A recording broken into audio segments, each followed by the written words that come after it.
Hi ಸ್ನೇಹಿತರೆ, ಎಲ್ರಿಗೂ ನಮಸ್ಕಾರ. ನಾನು ಶಶಿಕುಮಾರ್ ಪ್ಲಸ್ ಅಕಾಡೆಮಿಯಿಂದ ಏನು ಸರಣಿ ಇತ್ತು, ಮಾರ್ಕ್ ಟೆಸ್ಟ್ ಬಗ್ಗೆ ಎಕ್ಸ್ಪ್ಲೈನ್ ಮಾಡೋದು, ಅಲ್ಲಿ ಕ್ವಶನ್ ಆ್ಯಂಡ್ ಆನ್ಸರ್ಸ್ ಎಕ್ಸ್ಪ್ಲನೇಷನ್ನು, ಸಿನಾಪ್ಸಿಸು. ಮೊದಲನೇ ಟೆಸ್ಟಿಗೆ ಸಂಬಂಧಪಟ್ಟಂತೆ 51ನೇ ಕ್ವಶನಿಂದ 100 ಕ್ವಶನ್ನು ವರೆಗೂ ಕೂಡ ಎಕ್ಸ್ಪ್ಲೈನ್ ಮಾಡಲಾಗುತ್ತೆ. ಮಧ್ಯದಲ್ಲಿ ಮೆಂಟಲ್ ಎಬಿಲಿಟಿ ಕ್ವಶನ್ಸ್ ಇರುತ್ತೆ, ಅವನ್ನ ಮಾತ್ರ ಎಕ್ಸ್ಪ್ಲೈನ್ ಮಾಡೋಕ್ಕಾಗಲ್ಲ, ಯಾಕಂದರೆ ಅದು ಪ್ರಾಕ್ಟೀಸ್ ಮಾತ್ರ ಮಾಡೋಕ್ಕಾಗುತ್ತೆ.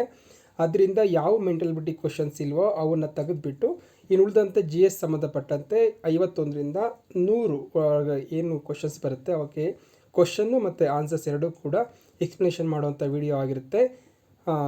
ಮೊದಲನೇ ಕ್ವಶನ್ನ ನೋಡೋಣ. ಹೂ among the following called Vijayanagara art as supremely passionate flowering of the Dravidian style. ಕನ್ನಡದಲ್ಲಿ ಇದೇ ಪ್ರಶ್ನೆಯನ್ನು, ವಿಜಯನಗರದ ಕಲೆಯನ್ನು the supremely passionate flowering of the Dravidian style ಎಂದು ಯಾರು ಕರೆದಿದ್ದಾರೆ ಅಂದರೆ ಉತ್ತರ ಪಾರ್ಸಿ ಬ್ರೌನ್. ಯಾಕಂದರೆ ವಿಜಯನಗರ ಶ್ರೀಮಂತಿಕೆಯಲ್ಲಿ, ಸಾಮ್ರಾಜ್ಯ ಶ್ರೀಮಂತಿಕೆಯಲ್ಲಿ ಇದ್ದದನ್ನು ನಾವು ನೋಡ್ಬೋದು. ಯಾಕಂದರೆ ಆಗ ಸಾಕಷ್ಟು ಜನ ವಿದೇಶಿಗರು ಪ್ರವಾಸಕ್ಕೆ ಬರ್ತಾರೆ. ಅದರಲ್ಲಿ ಬಾರ್ಬೋಸಾ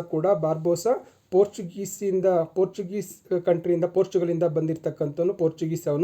ಅವನು ಕೃಷ್ಣದೇವರಾಯನ ಆಸ್ಥಾನಕ್ಕೆ ಭೇಟಿಯನ್ನು ನೀಡ್ತಾನೆ. ಅದಾದಮೇಲೆ ನ್ಯೂನೀಸ್ ಅವನು ಕೂಡ ಪೋರ್ಚುಗೀಸಿಂದ ಬಂದಿರತಕ್ಕಂಥನು, ಅವನು ಅಚ್ಯುತರಾಯನ ಆಸ್ಥಾನಕ್ಕೆ ಭೇಟಿ ಕೊಡ್ತಾನೆ. ಓಕೆ, ಇನ್ನು ಜವಾಹರ್ಲಾಲ್ ನೆಹರು ಇದಕ್ಕೆ ಸಂಬಂಧಪಟ್ಟಿಲ್ಲ. ಯಾಕಂದರೆ ಈ ಪ್ರಶ್ನೆಯಲ್ಲಿ ನಿಮ್ಮನ್ನು ಕನ್ಫ್ಯೂಸ್ ಮಾಡಬೇಕು ಅಂತ ನಾನು ಜವಾಹರ್ಲಾಲ್ ನೆಹರು ಅನ್ನು ತಂದಿದ್ದೀನಿ. ಆದರೆ ಸರಿಯಾದಂಥ ಉತ್ತರ ಪಾರ್ಸಿ ಬ್ರೌನ್ ಹೇಳ್ತಕ್ಕಂಥದ್ದು ಏನಂತ, the supremely passionated flowering of the Dravidian style ಅಂತಕ್ಕಂಥ ಒಂದು ಮಾತನ್ನು ಯಾರು ಹೇಳ್ತಾರೆ? Percy Brown. ಅಂದರೆ ದ್ರಾವಿಡಿಯನ್ ಸ್ಟೈಲಲ್ಲೇ, ದ್ರಾವಿಡಿಯನ್ ಒಂದು ಶೈಲಿಯಲ್ಲಿನೇ ಇದು ಅಮೋಘ ಅಂದರೆ ಸುಪ್ರೀಮ್ ಅಂತ ಹೇಳ್ತಕ್ಕಂಥ ಅರ್ಥ ಬರುತ್ತೆ ಇದು.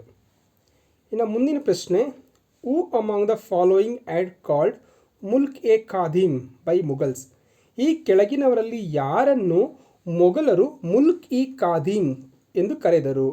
ಈಗ ಕ್ವಶನ್ನಲ್ಲಿ ಖಾದಿಮ್ ಅಂದರೆ ಏನು, ಖಾದಿಮ್ ಅಂದರೆ ಏನು ಗೊತ್ತಾ? ಖಾದಿಮ್ ಅಂದರೆ ಸ್ಲೇವ್ ಅಂದರೆ ಗುಲಾಮ ಅಂತ. ಸೊ ನಿಮ್ಗೆ ಗೊತ್ತಿರಬೇಕು, ಶಿವಾಜಿ ಮರಾಠ ಸಾಮ್ರಾಜ್ಯನ ಕಟ್ಟಕ್ಕಿಂತ ಮುಂಚೆನೇ ಮರಾಠರು ಒಂದು ಸೈನಿಕರಾಗಿ ಸಾಮ್ರಾಜ್ಯದ, ಅಂದರೆ ಭಾರತದಲ್ಲಿರ್ತಕ್ಕಂಥ ಬೇರೆ ಬೇರೆ ಸಾಮ್ರಾಜ್ಯದಲ್ಲಿ ಕೆಲಸ ಮಾಡ್ತಾ ಇರ್ತಾರೆ. ಸೈನಿಕರಾಗಿ, ಸವಾರರಾಗಿ, ಸೈನಿಕರಾಗಿ ಮತ್ತು ಕಮಾಂಡರ್ಸ್ ಆಗಿ ಕೆಲಸ ಮಾಡ್ತಿರ್ತಾರೆ. ಅವ್ರು ಯಾವ ಥರ ಸ್ಲೇವ್ಸ್ ಆಗಿ ಕೆಲಸ ಮಾಡ್ತಾ ಇರ್ತಾರೆ. ಆದರೆ ಅದರಿಂದ ಇವರೇನು ಮಾಡ್ತಾರೆ, ಮೊಘಲರು ಇವರನ್ನು ಮುಲ್ಕ್ ಇ ಖಾದಿಮ್ ಅಂತ ಹೇಳ್ಬಿಟ್ಟು ಕರೀತಾರೆ. ಹಾಗಾದರೆ ಯಾರನ್ನು ಕರೀತಾರೆ? ಮರಾಠ ಸಾಮ್ರಾಜ್ಯವನ್ನು ಮುಲ್ಕ್ ಇ ಖಾದಿಮ್ ಅಂತ ಹೇಳ್ಬಿಟ್ಟು ಯಾರು ಕರೀತಾರೆ? ಮೊಘಲರು ಕರೀತಾರೆ. ಇನ್ನು ಮುಂದಿನ ಪ್ರಶ್ನೆ, who among the following first introduced rupaya or paisa in place of tanka. ಅಂದರೆ ಮೊದಲು ಟಂಕ ಇರುತ್ತೆ, ಆಮೇಲೆ ಫಸ್ಟ್ ರೂಪಾಯ ಅಥವಾ ಪೈಸೆ ಅಂತ ಒಂದು ನಾಣ್ಯವನ್ನು ಬಿಡುಗಡೆ ಮಾಡ್ತಕ್ಕಂಥದ್ದು ಯಾವ ರಾಜ ಅಂದರೆ ಅದು ಶೇರ್ ಶಾ ಸೂರಿಗೆ ಸಂಬಂಧಪಟ್ಟಂತೆ ನಾವು ಹೇಳೋದೇ ಆದರೆ, ಇವನು ಸಸಾರಾಮ್ ಅಂದರೆ ಬಿಹಾರದಲ್ಲಿರುವ ಸಸಾರಾಮ್ನ ರಾಜಧಾನಿಯನ್ನಾಗಿ ಮಾಡಿಕೊಂಡು ಸೂರಿ ಸಾಮ್ರಾಜ್ಯವನ್ನು ನಿರ್ಮಾಣ ಮಾಡ್ತಾನೆ. ಹಾಗಾದರೆ ಇವನು ಮುಖ್ಯವಾಗಿ ಏನಪ್ಪ ವಿಶೇಷ ಅಂದರೆ, ಇವನು ಬ್ಯಾಟಲ್ ಆಫ್ ಚೌಜಾ ಅಂದರೆ ಚೌಜಾ ಅಂತಕ್ಕಂಥ ಒಂದು ಸ್ಥಳದಲ್ಲಿ ಚೌಜಾ ಯುದ್ಧವನ್ನು ಯಾರ ನಡುವೆ ಮಾಡ್ತಾನೆ? ಹುಮಾಯೂನನ ನಡುವೆ ಮಾಡ್ತಾನೆ. ಇಷ್ಟರಲ್ಲಿ 1539 ಜೂನ್ 26 1539 ಅಂದರೆ 1539 ಜೂನ್ 26 ಬಿಹಾರದಲ್ಲಿ ಒಂದು ಬ್ಯಾಟಲ್ ಆಫ್ ಚೌಜಾ ನಡೆಯುತ್ತೆ. ಅಲ್ಲಿ ಹುಮಾಯೂನ್ ಸೋತು ಒಂದು ಸಮರ ಭೂಮಿಯಿಂದ ಓಡಿ ಹೋಗ್ತಾನೆ. ಓಕೆ, ಅದು ಆಗ ಮೊಘಲರ ಒಂದು ಸ್ವಲ್ಪ ದಿವಸದ ಮಟ್ಟಿಗೆ ಹುಮಾಯೂನ್ ಅಲಿಬೇಕಾಗತ್ತೆ. ಆಗ ಮೊಘಲರು ಸೋತಿರ್ತಾರೆ. ಡೈನಾಸ್ಟಿ ಅಂದರೆ ಸೂರಿ ಸಾಮ್ರಾಜ್ಯ ಬಿಹಾರದಲ್ಲಿ ಮತ್ತು ಉತ್ತರ ಭಾರತದಲ್ಲಿ ಆ ಕಾಲದಲ್ಲಿ ಆಳ್ವಿಕೆ ನಡೆಸುತ್ತೆ. ಅದಾದಮೇಲೆ ಅಕ್ಬರ್ಗೆ ಸಂಬಂಧಪಟ್ಟಂತೆ ಅಕ್ಬರ್ ಯಾವ ನಾಣ್ಯಗಳನ್ನು ಟಂಕಿಸಿದ್ದ ಅಂದರೆ ಮುಹರ್, ರೂಪಾಯ, ದಮ್, ಫಲೂಸ್, ಟಂಕ ಅಂತಕ್ಕಂಥ ನಾಣ್ಯಗಳನ್ನು ಅಕ್ಬರ್ ಹೊರಡಿಸಿರ್ತಾನೆ. ಹಾಗಾದರೆ ಮೊಹಮ್ಮದ್ ಬಿನ್ ತುಗ್ಲಕ್ ಯಾವ ನಾಣ್ಯಗಳನ್ನು ಹೊರಡಿಸಿರ್ತಾನಪ್ಪ ಅಂದರೆ ಬ್ರಾಸಿಂದ, ಕಾಪರ್ ಅಂದರೆ ತಾಮ್ರ, ಗೋಲ್ಡ್ ಅಂದರೆ ಚಿನ್ನ, ಸಿಲ್ವರ್ ಅಂದರೆ ಬೆಳ್ಳಿ ನಾಣ್ಯಗಳನ್ನು ಯಾರು ಮೊಹಮ್ಮದ್ ಬಿನ್ ತುಗ್ಲಕ್ಕು ಹೊರಡಿಸಿರ್ತಾನೆ. ಇವನೇನು ಮಾಡ್ತಾನೆ, ದೆಹಲಿಯಿಂದ ದೌಲತಾಬಾದ್ಗೆ, ದೇವಗಿರಿಗೆ ತನ್ನ ರಾಜಧಾನಿಯನ್ನು ಶಿಫ್ಟ್ ಮಾಡ್ತಾನೆ. ಅಂದರೆ ಉತ್ತರ ಭಾರತದಿಂದ ಮಧ್ಯ ಭಾರತಕ್ಕೆ ಒಂದು ರಾಜಧಾನಿಯನ್ನು ಬದಲಾವಣೆ ಮಾಡ್ತಾನೆ. ಇಲ್ಲಿ ಅವನು ಒಂದು ಟೋಕನ್ ಕರೆನ್ಸಿನ, ಯಾರು ಮೊಹಮ್ಮದ್ ಬಿನ್ ತುಗ್ಲಕ್ ಟೋಕನ್ ಕರೆನ್ಸಿನ ಇಂಟ್ರೊಡ್ಯೂಸ್ ಮಾಡ್ತಾನೆ. ಅವನೇನು ಮಾಡ್ತಾನೆ, ಕಾಪರ್ ಮತ್ತು ಬ್ರಾಸ್ ಈ ಒಂದು ನಾಣ್ಯಗಳು ಗೋಲ್ಡ್ ಮತ್ತು ಸಿಲ್ವರ್ಗೆ ಸಮ ಅಂತ ಹೇಳ್ಬಿಟ್ಟು ಒಂದು ಕಾನೂನನ್ನು ಮಾಡ್ತಾನೆ. ಆ ಕಾನೂನಿನ ಪ್ರಕಾರ ಏನು ಮಾಡ್ತಾರೆ ಜನ, ಕಾಪರು ಮತ್ತು ಬ್ರಾಸು ಗೋಲ್ಡ್ಗೆ ಸಮ ಅನ್ನೋ ರೀತಿಯಲ್ಲಿ ಭಾವಿಸ್ಬಿಟ್ಟು ಅತ್ಯಂತ ಹೆಚ್ಚು ಈ ಒಂದು ಕಾನೂನನ್ನು ದುರ್ಬಲಗೊಳಿಸ್ತಾರೆ. ಅಂದರೆ ಈ ಕಾನೂನನ್ನು ಅವರು ದುರ್ಬಳಕೆ ಮಾಡ್ಕೊತಾರೆ, ಯಾರು, ಸಾಮಾನ್ಯ ಜನರು. ಓಕೆ, ಅದರಿಂದ ಸಾಕಷ್ಟು ನಷ್ಟ ಆಗುತ್ತೆ ಯಾರಿಗೆ, ಮೊಹಮ್ಮದ್ ಬಿನ್ ತುಗ್ಲಕ್ಗೆ. ಅದಾದಮೇಲೆ Alauddin Khilji gold, silver, copper, billon ಅಂತಕ್ಕಂಥ ಒಂದು ನಾಣ್ಯ. ಬಿಲ್ಲನ್ ಅಂದರೆ ಏನು, ಬಿಲ್ಲನ್ ಅಂದರೆ ಮಿಕ್ಸ್ ಆಫ್ ಮೆಟಲ್, ಅಂದರೆ ಮಿಶ್ರಲೋಹದಿಂದ ಆಗಿರ್ತಕ್ಕಂಥ ಒಂದು ನಾಣ್ಯವನ್ನು ಅಲ್ಲಾವುದ್ದೀನ್ ಖಿಲ್ಜಿ ಏನು ಮಾಡ್ತಾನೆ, ಬಿಡುಗಡೆ ಮಾಡಿರ್ತಾನೆ. ಇನ್ನು ಮುಂದಿನ ಪ್ರಶ್ನೆ, ಇನ್ ವಿಚ್ ಮಂಡಲ of Rigveda we can found ಪುರುಷ ಸೂಕ್ತ which give information about 4 varnas. 4 ವರ್ಣಗಳ ಬಗ್ಗೆ ಮಾಹಿತಿ ನೀಡುವ ಪುರುಷ ಸೂಕ್ತವು ಋಗ್ವೇದದ ಯಾವ ಮಂಡಲದಲ್ಲಿದೆಯಪ್ಪ ಅಂದರೆ 10ನೇ ಮಂಡಲ. 10ನೇ ಮಂಡಲದಲ್ಲಿ ಎಷ್ಟು ಶ್ಲೋಕ ಇದೆ, 191 ಶ್ಲೋಕಗಳಿದ್ದಾವೆ. ಹಾಗಾದರೆ ಎರಡನೇ ಮಂಡಲದಲ್ಲಿ 43ನೇ ಶ್ಲೋಕ ಇದೆ, 43 ಶ್ಲೋಕಗಳಿದ್ದಾವೆ. ಹಾಗಾದರೆ 5ನೇ ಮಂಡಲದಲ್ಲಿ 87 ಶ್ಲೋಕಗಳಿದ್ದಾವೆ. ಹಾಗಾದರೆ 8ನೇ ಮಂಡಲದಲ್ಲಿ ಎಷ್ಟಿದ್ದಾವೆ, 103 ಶ್ಲೋಕಗಳಿದ್ದಾವೆ. ಹಾಗಾದರೆ ಈ 4 ವರ್ಣಗಳ ಬಗ್ಗೆ ತಿಳಿಸ್ತಕ್ಕಂಥ ಒಂದು 10ನೇ ಮಂಡಲ, ಈ 10ನೇ ಮಂಡಲ 4 ವರ್ಣಗಳು ಯಾವ್ಯಾವಪ್ಪ ಅಂದರೆ ಬ್ರಾಹ್ಮಣ, ಕ್ಷತ್ರಿಯ, ವೈಶ್ಯ ಮತ್ತು ಶೂದ್ರ. ಇವೆಲ್ಲವೂ ಕೂಡ ಏನು 4 ವರ್ಣಗಳು. 4 ವರ್ಣಗಳು ಹೇಗಾಗಿತ್ತು, ಅವರು ಮಾಡ್ತಕ್ಕಂಥ ಕೆಲಸದ ಆಧಾರದ ಮೇಲೆ ಯಾರು ವಿದ್ಯಾಭ್ಯಾಸಕ್ಕೆ ಸಂಬಂಧಪಟ್ಟಂತೆ ಕೆಲಸ ಮಾಡ್ತಾರೆ ಅವರು ಬ್ರಾಹ್ಮಣ ಎಂದು, ಯಾರು ರಾಜ್ಯವನ್ನು ರಕ್ಷಣೆ ಮಾಡೋದು, ಜನರನ್ನು ರಕ್ಷಣೆ ಮಾಡೋ ಕೆಲಸ ಮಾಡ್ತಾರೆ ಅವರು ಕ್ಷತ್ರಿಯ ಎಂದು, ಯಾರು ವ್ಯವಸಾಯ ಮಾಡ್ತಾರೆ ಅವರನ್ನು ವೈಶ್ಯ ಎಂದು, ಈ 3 ವರ್ಣಗಳಿಗೆ ಸಹಾಯ ಮಾಡ್ತಕ್ಕಂಥವ್ರು, ಸೇವೆ ಮಾಡ್ತಕ್ಕಂಥವ್ರನ್ನ ಶೂದ್ರ ಎಂದು ನಾವು ಕರೆಯಲಾಗ್ತದೆ. ಓಕೆ, ಈ 4 ವರ್ಣಗಳನ್ನು ವೇದಗಳ ಕಾಲದಲ್ಲಿ ಮಾಡಲಾಗುತ್ತೆ. ಇನ್ನು ಮುಂದಿನ ಪ್ರಶ್ನೆ, which among the following mahajanapada was located between river Godavari and Manjira. ಅಂದರೆ ಗೋದಾವರಿ ಮಂಜಿರಾ ನದಿಗಳ ನಡುವೆ ಯಾವ ಮಹಾಜನಪದ, ಅಂದರೆ ಯಾವ ಜನಪದವನ್ನು ನಾವು ನೋಡ್ಬೋದಪ್ಪ ಅಂದರೆ ಅದು ಅಸ್ಸಾಕ ಅಂತಕ್ಕಂಥದ್ದು ಮಹಾಜನಪದವನ್ನು ನಾವು ಗೋದಾವರಿ ಮತ್ತು ಮಂಜಿರಾ ನದಿಗಳ ನಡುವೆ ನಾವು ನೋಡ್ಬೋದು. ಹಾಗಾದರೆ ಪುರಾತನವಾಗಿ 16 ಮಹಾಜನಪದಗಳು, ಆ 16 ಮಹಾಜನಪದಗಳಲ್ಲಿ ಎಲ್ಲೆಲ್ಲಿ ಯಾವ್ಯಾವ ಬರ್ತದೆ ಅಂತ ನಾವು ನೋಡೋಣ. ನಾವು ಇಲ್ಲಿ ನೋಡೋದೇ ಆದರೆ ನೋಡಿ, ಇಲ್ಲಿ ಅಸ್ಮಾಕ ಅಥವಾ ಅಸ್ಸಕ ಅಂತ ನಾವು ಕರಿತೀವಿ. ಇದು ಗೋದಾವರಿ ನದಿಯ ಒಂದು ಭಾಗದಲ್ಲಿ ನಾವು ನೋಡ್ಬೋದು. ಇನ್ನು ಆವಂತಿ ಅಂದರೆ ಉಜ್ಜಯಿನಿ ಹತ್ರ, ಉಜ್ಜಯಿನಿಯ ಒಂದು ಪ್ರದೇಶ ಆವಂತಿಯಾಗಿತ್ತು. ಇನ್ನು ಅಂಗ ಅಂದರೆ ಸ್ವಲ್ಪ ವೆಸ್ಟ್ ಬೆಂಗಾಲ್ ಮತ್ತು ಬಿಹಾರ ಸೇರಿಕೊಳ್ಳುತ್ತೆ ಅಂಗ. ಅದಾದಮೇಲೆ ಮಗಧ ಗೊತ್ತಿದೆ ನಿಮಗೆ, ಪಾಟಲಿಪುತ್ರ ರಾಜಗೃಹ ಅಲ್ಲಿ ಬರ್ತಕ್ಕಂಥದ್ದು ಬಿಹಾರ. ರುಜ್ಜೆ ಅಂತ ಹೇಳ್ಬಿಟ್ಟು. ಅದಾದಮೇಲೆ ಮಲ್ಲ, ಕಾಶಿ, ಓಕೆ, ವತ್ಸ, ಕೋಸಲ, ಪಾಂಚಾಲ ಮತ್ತು ಸೂರಸೇನ, ಮತ್ಸ್ಯ, ಕುರು, ಇವೆಲ್ಲವೂ ಕೂಡ ಏನು ಮಹಾಜನಪದಗಳು.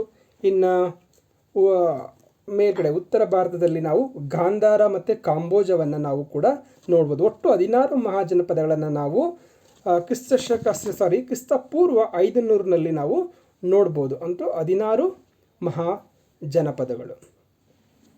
ಇನ್ನು ಮುಂದಿನ ಪ್ರಶ್ನೆ, what you mean by revenue neutral rate under GST. Revenue neutral rate ಅಂದರೆ ಏನು ಅನ್ನೋದೇ ಒಂದು ಪ್ರಶ್ನೆ. ಇಲ್ಲಿ 4 ಸ್ಟೇಟ್ಮೆಂಟ್ಗಳಿದ್ದಾವೆ. ಈ 4 ಸ್ಟೇಟ್ಮೆಂಟ್ಗಳಲ್ಲಿ ಒಂದು ಸ್ಟೇಟ್ಮೆಂಟು ಸರಿಯಾಗಿದೆ. ಆ ಸರಿಯಾದ ಉತ್ತರ ನೋಡಬೇಕು. ರೆವಿನ್ಯೂ ನ್ಯೂಟ್ರಲ್ ರೇಟ್ ಅಂದರೆ ಕನ್ನಡದಲ್ಲಿ ಆದಾಯ ತಟಸ್ಥ ದರ. ಇದು GSTಗೆ ಸಂಬಂಧಪಟ್ಟಂತೆ ಎಕನಾಮಿಕ್ಸ್ ಕ್ವಶನ್ನು ನೋಡೋಣ. Tax rate set under new GST regime to get the same revenue as a pre GST regime. ಇದು ಸರಿಯಾದಂಥ ಉತ್ತರ.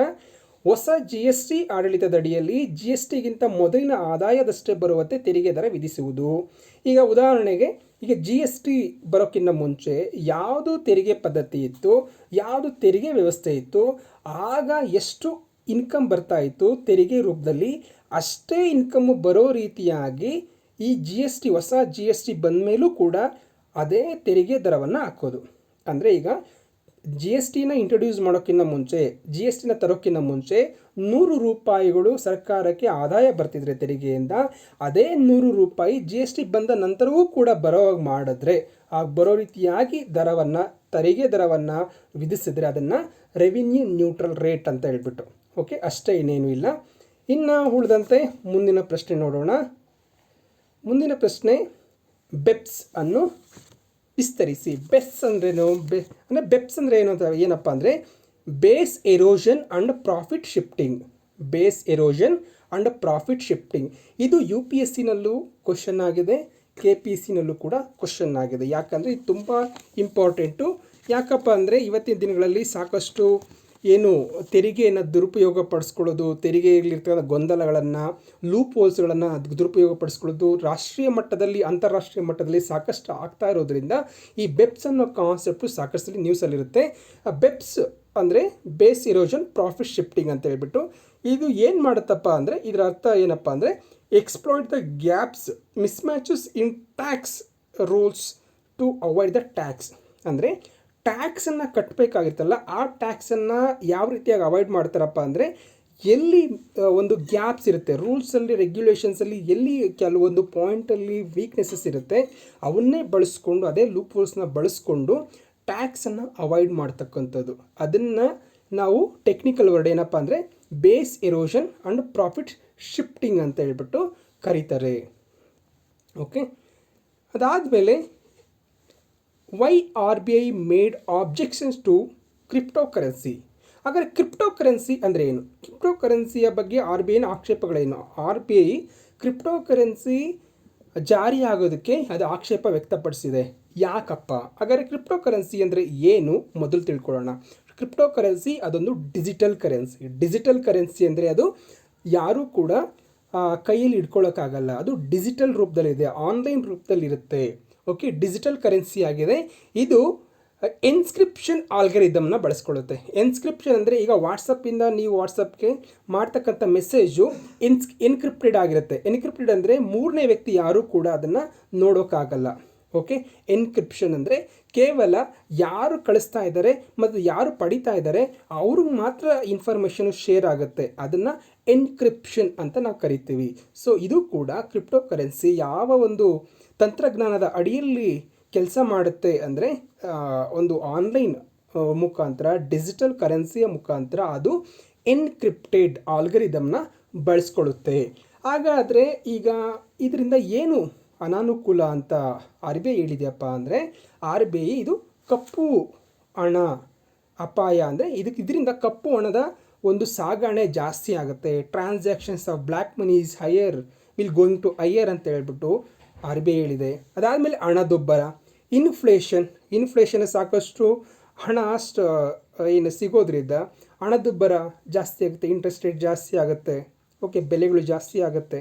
ಅದಾದಮೇಲೆ ಮನಿ ಲ್ಯಾಂಡ್ರಿಂಗ್, ಕಾನೂನು ಬಾಹಿರವಾಗಿ ಹಣ ಸಾಗಿಸುವಂಥದ್ದು. ಮನಿ ಲ್ಯಾಂಡ್ರಿಂಗ್ ಅಂದರೆ ಈ ಬ್ಲಾಕ್ ಮನಿ ಇರುತ್ತಲ್ಲ ಅದನ್ನು ತಗೊಂಡು ಸಾಗಿಸೋದು, ಅದನ್ನು ಬೇರೆ ಬೇರೆ ವ್ಯವಹಾರಕ್ಕೆ ಬಳಸ್ತಕ್ಕಂಥದ್ದು. ಮತ್ತು ಸರ್ಕಲ್ ಆಫ್ ಮನಿ ಅಂತ ಅಂತೀವಲ್ಲ, ಒಂದು ಬ್ಲಾಕ್ ಮನಿನ ವೈಟ್ ಮನಿಯಾಗಿ ಕನ್ವರ್ಟ್ ಮಾಡುವಂಥ ವ್ಯವಸ್ಥೆ, ಅದನ್ನು ಮನಿ ಲಾಂಡ್ರಿಂಗ್ ಅಂತ ಕರಿತೀವಿ. ಅದಾದಮೇಲೆ impact on exchange rate of rupee. ಏನಾಗುತ್ತೆ, ಈಗ ಬ್ಲಾಕ್ ಮನಿ ಕ್ರಿಪ್ಟೋ ಕರೆನ್ಸಿನ ಬಳಸೋದ್ರಿಂದ ಯಾರಿಗೂ ಗೊತ್ತಾಗಲ್ಲ ಎಷ್ಟು ಟ್ರೇಡಿಂಗ್ ಆಗ್ತಾ ಇದೆ, ಯಾವಾಗ ಎಷ್ಟು ಅಮೌಂಟನ್ನು ಟ್ರಾನ್ಸಾಕ್ಷನ್ ಆಗುತ್ತೆ ಅಂತ ಗೊತ್ತಾಗೋದಿಲ್ಲ. ಅಂದರೆ ಇಂಟರ್ನ್ಯಾಷನಲ್ ಲೆವೆಲಲ್ಲಿ ಡಾಲರ್ಸ್ ರೇಟ್ ಚೇಂಜ್ ಆಗುತ್ತೆ. ಯಾವಾಗ ಡಾಲರ್ಸ್ನ ಜಾಸ್ತಿ ಕೊಂಡ್ಕೊಳ್ತೀವಿ ಅದರ ಬೆಲೆ ಜಾಸ್ತಿ ಆಗುತ್ತೆ, ಅದರಿಂದ ರೂಪಾಯಿ ವ್ಯಾಲ್ಯೂ ಕಮ್ಮಿ ಆಗುತ್ತೆ. ಇದರಿಂದ ವಿದೇಶಿ ವಿನಿಮಯದ ಮೇಲೆ ಸಾಕಷ್ಟು ಪರಿಣಾಮಗಳನ್ನು ನಾವು ಬೀರ್ತದೆ. ಅದರಿಂದ ಇದಕ್ಕೆ 4 ಕೂಡ 1 2 3 4 4 ಕೂಡ ಸರಿಯಾಗಿದೆ. C option is right. ನೋಡಿ ಸ್ನೇಹಿತರೆ, ಇನ್ನು ಮುಂದಿನ ಪ್ರಶ್ನೆ ನಾವು ನೋಡೋಣ. ಮುಂದಿನ ಪ್ರಶ್ನೆ ಏನಪ್ಪ ಅಂದರೆ financial sector legislative reforms commission. Financial sector legislative reforms commission ಯಾರು ಚೇರ್ಮನ್ ಆಗಿದ್ದರು ಅಂತ ಹೇಳ್ಬಿಟ್ಟು. ಹಾಗಾದರೆ ಯಾರಪ್ಪ ಅದು ಚೇರ್ಮನ್ ಆಗಿದ್ದರು ಅಂದರೆ ಬಿ ಎನ್ ಶ್ರೀಕೃಷ್ಣ ಅವರು ಫಿನಾನ್ಷಿಯಲ್ ಸೆಕ್ಟರ್ ಲೆಜಿಸ್ಲೇಟಿವ್ ರಿಫಾರ್ಮ್ಸ್ ಕಮಿಷನ್ನ ಒಂದು ಚೇರ್ಮನ್ ಆಗಿದ್ದರು. ಆ ಕಮಿಟಿಯ ಚೇರ್ಮನ್ ಆಗಿದ್ದರು, FSLRC ಕಮಿಟಿಯ ಚೇರ್ಮನ್ ಆಗಿದ್ದರು. ಹಾಗಾದರೆ ಏನಿದು ಫಿನಾನ್ಷಿಯಲ್ ಸೆಕ್ಟರ್ ಲೆಜಿಸ್ಲೇಟಿವ್ ರಿಫಾರ್ಮ್ಸ್ ಅಂದರೆ ನೀವು ಇದರಲ್ಲಿ ಗೊತ್ತಾಗುತ್ತೆ ಫಿನಾನ್ಷಿಯಲ್ ಸೆಕ್ಟರ್ ಅಂದ್ರೇನು, ಆರ್ಥಿಕತೆಗೆ ಸಂಬಂಧಪಟ್ಟಂಥದ್ದು. ಫಿನಾನ್ಷಿಯಲ್ ಸೆಕ್ಟರ್ ಅಂದರೆ ಆರ್ಥಿಕತೆಗೆ ಸಂಬಂಧಪಟ್ಟದ್ದು.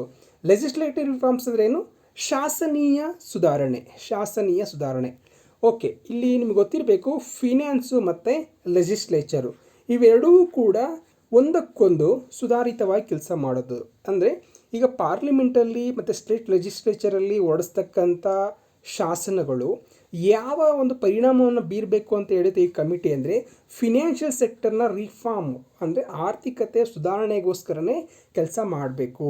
ಈ ಬ್ಯಾಂಕಿಂಗ್ ರೆಗ್ಯುಲೇಷನ್ಸ್ ಇರುತ್ತೆ, ಅದಾದಮೇಲೆ ಡಿಜಿಟಲ್ ಕರೆನ್ಸಿ ಇರುತ್ತೆ, ಅದಾದಮೇಲೆ ಕೈಗಾರಿಕೆಗಳ ಒಂದು ರಚನೆಗಳಿರುತ್ತೆ, ಸ್ಥಾಪನೆ ಇರುತ್ತೆ, ಮತ್ತು ಫಾರಿನ್ ಎಕ್ಸ್ಚೇಂಜ್ ರಿಸರ್ವ್ಸ್ ಬಗ್ಗೆ ಇರ್ಬೋದು. ಅಂದರೆ ಇವು ಎಲ್ಲರ ಬಗ್ಗೆನೂ ಕೂಡ ಒಂದು ರೀತಿಯಾದಂಥ ಒಂದು ಕಾನೂನನ್ನು ರೂಪಿಸಬೇಕಾದ್ರೆ ಫಿನಾನ್ಷಿಯಲ್ಲಾಗಿ ಒಂದು ವ್ಯವಹಾರದ ಮೇಲೆ ಒಂದು ಕಾನೂನನ್ನು ತರಬೇಕಾದ್ರೆ, ಶಾಸನವನ್ನು ರಚನೆ ಮಾಡಬೇಕಾದ್ರೆ ಯಾವ ರೀತಿಯಾದಂಥ ನಿಯಮಗಳನ್ನು, ರೆಗ್ಯುಲೇಷನ್ಸನ್ನು, ರೂಲ್ಸನ್ನು ಇಟ್ಕೋಬೇಕು ಅಂತ ಹೇಳ್ಬಿಟ್ಟು ಒಂದು ಅಡ್ವೈಸ್ ಮಾಡುವಂಥ ಕೆಲಸನ ಯಾರು ಮಾಡ್ತಾರಪ್ಪ ಅಂದರೆ BN ಶ್ರೀಕೃಷ್ಣ ಕಮಿಟಿಯ ನೇತೃತ್ವದಲ್ಲಿರ್ತಕ್ಕಂಥ BN ಶ್ರೀಕೃಷ್ಣ ಕಮಿಟಿ ಯಾವುದಪ್ಪ ಅಂದರೆ financial sector legislative reforms commission ಒಂದು ಅಡ್ವೈಸನ್ನು ಮಾಡುತ್ತೆ. ಗೊತ್ತಾಯ್ತಾ? ಇದು ಸಂಪೂರ್ಣವಾಗಿ ಇದರ ವಿವರ. ಇನ್ನು ರಘುರಾಮ್ ರಾಜನ್ ಅವರು ಫಿನಾನ್ಷಿಯಲ್ ರಿಫಾರ್ಮ್ಸ್ ಬಗ್ಗೆನೇ ಹೇಳ್ತಕ್ಕಂಥ ಬ್ಯಾಂಕಿಂಗ್ ಸೆಕ್ಟರ್ ರಿಫಾರ್ಮ್ಸ್ ಬಗ್ಗೆ ಹೇಳುತ್ತೆ. ಅಂದರೆ ಯಾವ ರೀತಿಯಾಗಿ ಇಂಟ್ರೆಸ್ಟ್ ರೇಟ್ಸ್ ಇರಬೇಕು ಅಂತ ಸೂಚಿಸುತ್ತೆ, ಲಿಕ್ವಿಡಿಟಿ ಹೇಗಿರಬೇಕು ಅಂದರೆ ಹಣದ ದ್ರವ್ಯತೆ ಯಾವ ರೀತಿಯಾಗಿರಬೇಕು ಅಂತಕ್ಕಂಥ ವಿವರವನ್ನು ರಘುರಾಮ್ ರಾಜನ್ ಅಂದರೆ ಈ ಫೈನಾನ್ಷಿಯಲ್ ರಿಫಾರ್ಮ್ಸ್ ಆರ್ಥಿಕ ಸುಧಾರಣೆಗಳ ಬಗ್ಗೆ ತಿಳಿಸುತ್ತೆ. ಇನ್ನು ನರಸಿಂಹನ್ ಕಮಿಷನ್ ಏನಪ್ಪ ಹೇಳುತ್ತೆ ಅಂದರೆ ಬ್ಯಾಂಕಿಂಗ್ ರಿಫಾರ್ಮ್ಸ್, ಕೇವಲ ಬ್ಯಾಂಕಿಂಗ್ ಸಂಬಂಧಪಟ್ಟಿದ್ದು. ಬ್ಯಾಂಕ್ ಯಾವ ರೀತಿಯಾಗಿರಬೇಕು, ಶೆಡ್ಯೂಲ್ಡ್ ಬ್ಯಾಂಕ್ ಆದರೆ ಹೇಗಿರಬೇಕು, ಅದು ಯಾವ ರೀತಿಯಾಗಿ ಇಂಟ್ರೆಸ್ಟನ್ನು ಇದು ಫಿಕ್ಸ್ ಮಾಡಬೇಕು, ಮಾನಿಟರಿ ಪಾಲಿಸಿ ಹೇಗಿರಬೇಕು, ಜೊತೆಗೆ ಅವು ಯಾವ ರೀತಿಯಾಗಿ RBI ಒಂದು ನಿಯಮದ ಅಡಿಯಲ್ಲಿ ಬರಬೇಕು ಅಂತಕ್ಕಂಥ ವಿಚಾರಗಳನ್ನು ಕೂಲಂಕುಷವಾಗಿ ಹೇಳ್ತಕ್ಕಂಥದ್ದು ನರಸಿಂಹನ್ ಕಮಿಟಿ. ಅದಾದಮೇಲೆ ವಿಜಯ ರಾಘವನ್ ಕಮಿಟಿ ಏನಪ್ಪ ಹೇಳುತ್ತಂದರೆ ಇದು ರಿಸಾಲ್ವ್ ಆಫ್ ಇಶ್ಯೂ ಬಿಟ್ವೀನ್ ನೀತಿ Aayog and ministry of information technology. ಅಂದರೆ ಮಿನಿಸ್ಟ್ರಿ ಆಫ್ ಇನ್ಫಾರ್ಮೇಷನ್ ಅಂದರೆ ತಾಂತ್ರಿಕ ಒಂದು ಸಚಿವಾಲಯ ಹಾಗೂ ನೀತಿ ಆಯೋಗದ ನಡುವೆ ಇರ್ತಕ್ಕಂಥ ಡಿಫ್ರೆನ್ಸು. ಯಾವ ವಿಷಯದಲ್ಲಿ ಡಿಫ್ರೆನ್ಸ್ ಅಪ್ಪ ಅಂದರೆ ಆರ್ಟಿಫಿಷಿಯಲ್ ಇಂಟೆಲಿಜೆನ್ಸ್ ಸಂಬಂಧಪಟ್ಟಂತೆ ಪಾಲಿಸಿನ ಯಾರು ಇಂಪ್ಲಿಮೆಂಟ್ ಮಾಡಬೇಕು ಅಂತಕ್ಕಂಥ ಒಂದು ಗೊಂದಲವನ್ನು ನಿವಾರಣೆ ಮಾಡೋದಕ್ಕೋಸ್ಕರ ವಿಜಯ ರಾಘವನ್ ಕಮಿಟಿಯನ್ನು ನೇಮಕ ಮಾಡಲಾಗುತ್ತೆ. ಓಕೆ, ಇನ್ನು ಮುಂದಿನ ಪ್ರಶ್ನೆ ನೋಡೋಣ ಸ್ನೇಹಿತರೆ. ಇಲ್ಲಿ 60ನೇ ಪ್ರಶ್ನೆ, the value of fiat money is based on which factors? Fiat ಹಣದ ಮೌಲ್ಯ ಯಾವ ಅಂಶಗಳ ಮೇಲೆ ನಿರ್ಧರಿತವಾಗುತ್ತದೆ? ಹಾಗಾದರೆ ಫಿಯಟ್ ಮನಿ ಅಂದರೆ ಏನು? ಫಿಯಟ್ ಮನಿ ಅಂದರೆ ಪ್ರಿಂಟೆಡ್ ಮನಿ, ಸರ್ಕಾರ ಹೊರಡಿಸ್ತಕ್ಕಂಥ ಕರೆನ್ಸಿ, ಪ್ರಿಂಟ್ ಮಾಡಿರ್ತಕ್ಕಂಥದ್ದು ಲೀಗಲ್ ಟೆಂಡರ್ ಅಂತಲೇ ಕರಿತೀವಿ. ಈ ಒಂದು ಮನಿಯನ್ನು ನಾವು ಫಿಯಟ್ ಮನಿ ಅಂತೀವಿ. ಆದರೆ ಇವಕ್ಕೆ ಬದಲಾಗಿ ಸಿಲ್ವರನ್ನು, ಗೋಲ್ಡನ್ನು ಕೊಡೋದಿಲ್ಲ. ಈಗ 100 ರೂಪಾಯಿ ಪ್ರಿಂಟೆಡ್ ಮನಿ ಅಂತ ನೋಟ್ ಏನು ಕರೆನ್ಸಿ ನೀವು ಬಳಸ್ತೀರಾ, ಆ 100 ರೂಪಾಯಿ ನೋಟು ಫಿಯಟ್ ಮನಿ ಆದರೆ, ಅದು ಪ್ರಿಂಟೆಡ್ ಕರೆನ್ಸಿ ಆದರೆ ಅದಕ್ಕೆ ಬದಲಾಗಿ ಸರ್ಕಾರ ಗೋಲ್ಡು ಸಿಲ್ವರು ಕೊಡೋದಿಲ್ಲ. ಓಕೆ, ಅದನ್ನು ನಾವು ಫಿಯಟ್ ಮನಿ ಅಂದರೆ that money is not backed by gold and silver. Okay, ಅದನ್ನು ನಾವು ಫಿಯಟ್ ಮನಿ ಅಂತ ಕರಿತೀವಿ. ಆದರೆ ಲೀಗಲ್ ಟೆಂಡರ್ ಇರುತ್ತೆ ಯಾವುದಕ್ಕೆ? ಫಿಯಟ್ ಮನಿಗೆ legal tender, but it is not backed by gold R silver. Okay, ಹಾಗಾದರೆ ಒಂದು ಫಿಯಟ್ ಹಣದ ಮೌಲ್ಯದ ಮೇಲೆ ಯಾವ ಅಂಶಗಳು ನಿರ್ಧಾರಿತವಾಗುತ್ತವೆ ಅಂದರೆ, ಯಾವ ಅಂಶಗಳು ಪ್ರಭಾವ ಬೀರುತ್ತೆ ಅಂದರೆ ಹಣದುಬ್ಬರ, ಬೇಡಿಕೆ, ಪೂರೈಕೆ, ನಿರುದ್ಯೋಗ. ಓಕೆ, ಈ ಒಂದು ಅಂಶಗಳಲ್ಲಿ ಯಾವುದು ಸರಿಯಾದಂಥ ಉತ್ತರ? ಹಾಗಾದರೆ 1, 2 and 3 ಓನ್ಲಿ. ಅಂದರೆ ಇನ್ಫ್ಲೇಷನ್ನು, ಈ ಫಿಯಟ್ ಹಣದ ಮೌಲ್ಯ ಯಾವ ಅಂಶಗಳ ಮೇಲೆ ಪ್ರಭಾವ ಬೀರುತ್ತಪ್ಪ ಅಂದರೆ ಅದು ಇನ್ಫ್ಲೇಷನ್ ಮೇಲೆ, ಡಿಮ್ಯಾಂಡ್ ಮೇಲೆ ಮತ್ತು ಸಪ್ಲೈ ಮೇಲೆ. ಅಂದರೆ ಇನ್ಫ್ಲೇಷನ್ ಅಂದರೆ ಹಣದುಬ್ಬರ, ಬೇಡಿಕೆ, ಪೂರೈಕೆ, ಈ 3 ಅಂಶಗಳ ಮೇಲೆ ಫಿಯಟ್ ಮನಿ ಪ್ರಭಾವ ಬೀರುತ್ತೆ. ಅಂದರೆ ಅದರ ಅಂಶಗಳ ಮೇಲೆ ನಿರ್ಧರಿತವಾಗುತ್ತದೆ.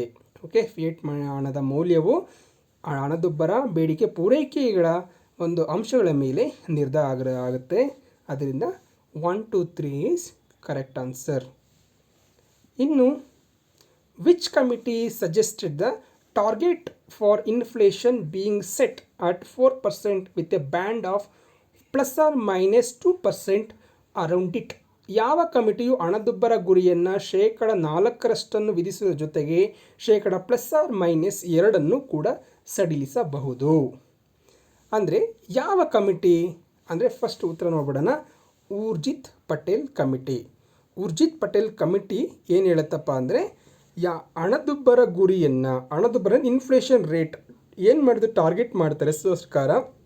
ಇನ್ಫ್ಲೇಷನ್ ಇಷ್ಟಿರಬೇಕು ಅಥವಾ ಬ್ಯಾಂಕ್ ಏನಾದರೂ ಇನ್ಫ್ಲೇಷನ್ ರೇಟ್ ಇಷ್ಟಿರಬೇಕು ಅಂತ RBI ಏನಾದರೂ ತೀರ್ಮಾನ ಮಾಡಿದ್ರೆ ಅದು ಎಷ್ಟಿರಬೇಕಪ್ಪ ಅಂದರೆ ಅದು 4% ಮಾತ್ರ ಇರಬೇಕು. ಹಣದುಬ್ಬರದ ದರ 4% ಇರಬೇಕು.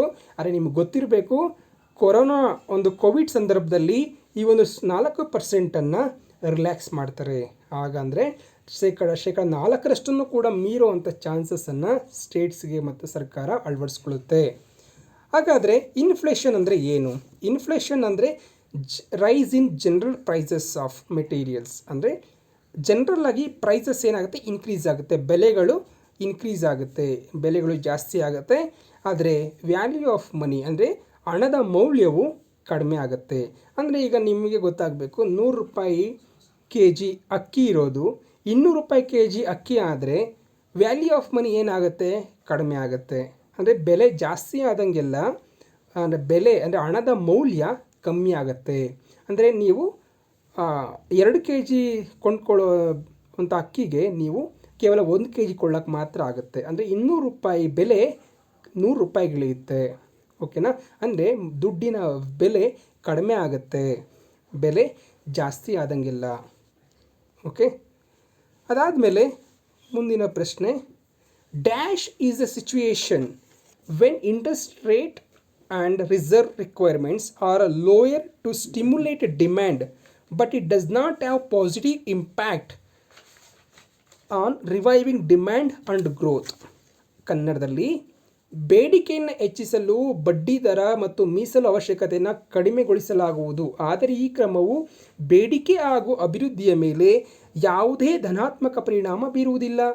ಈ ಸ್ಥಿತಿಯನ್ನು ಏನೆಂದು ಕರೆಯುತ್ತಾರೆ ಅಂದರೆ ಉತ್ತರ ಲಿಕ್ವಿಡಿಟಿ ಟ್ರ್ಯಾಪ್, ಅಂದರೆ ದ್ರವ್ಯತೆ ಬಲೆ. ಹಾಗಾದರೆ ಲಿಕ್ವಿಡಿಟಿ ಟ್ರ್ಯಾಪ್ ಅಂದರೆ ಏನು? ಇದನ್ನು ವಿವರಣೆಯಾಗಿ ನೋಡೋದೇ ಆದರೆ, ಈಗ situation interest rates reserves requirements are lowered. ಈಗ ಅಭಿವೃದ್ಧಿ ಗ್ರೋತ್ ಕಡಿಮೆ ಆದಾಗ ಸರ್ಕಾರ ಏನು ಮಾಡುತ್ತೆ, ಇಂಟ್ರೆಸ್ಟ್ ರೇಟ್ನ ಕಮ್ಮಿ ಮಾಡುತ್ತೆ. ಅದಾದಮೇಲೆ ರಿಸರ್ವ್ಸನ್ನು ಕಮ್ಮಿ ಮಾಡುತ್ತೆ. ಅಂದರೆ cash reserve ratio, statutory reserve ratio ಇವನ್ನೆಲ್ಲ ಕಮ್ಮಿ ಮಾಡುತ್ತೆ. ಇಂಟ್ರೆಸ್ಟ್ ರೇಟ್ ಕಮ್ಮಿ ಮಾಡುತ್ತೆ. ಯಾಕಪ್ಪ ಅಂದರೆ ಜಾಸ್ತಿ ಇನ್ವೆಸ್ಟ್ಮೆಂಟ್ ಮಾಡಲಿ ಅಂತ ಹೇಳ್ಬಿಟ್ಟು. ಇನ್ವೆಸ್ಟ್ಮೆಂಟ್ ಮಾಡೋದ್ರಿಂದ ಸಾಕಷ್ಟು ಉತ್ಪಾದನೆ ಆಗುತ್ತೆ. ಅದಾದಮೇಲೆ ದುಡ್ಡು ಜಾಸ್ತಿ ಜನರಿಗೆ ಸಿಗುತ್ತೆ. ಆಗ ಅವರು ಹೋಗ್ಬಿಟ್ಟು ವಸ್ತುಗಳನ್ನ ಕೊಂಡ್ಕೊಳ್ತಾರೆ. ಸೊ ಇದರಿಂದ ಏನಾಗುತ್ತೆ, ಡಿಮ್ಯಾಂಡ್ ಜಾಸ್ತಿ ಆಗುತ್ತೆ.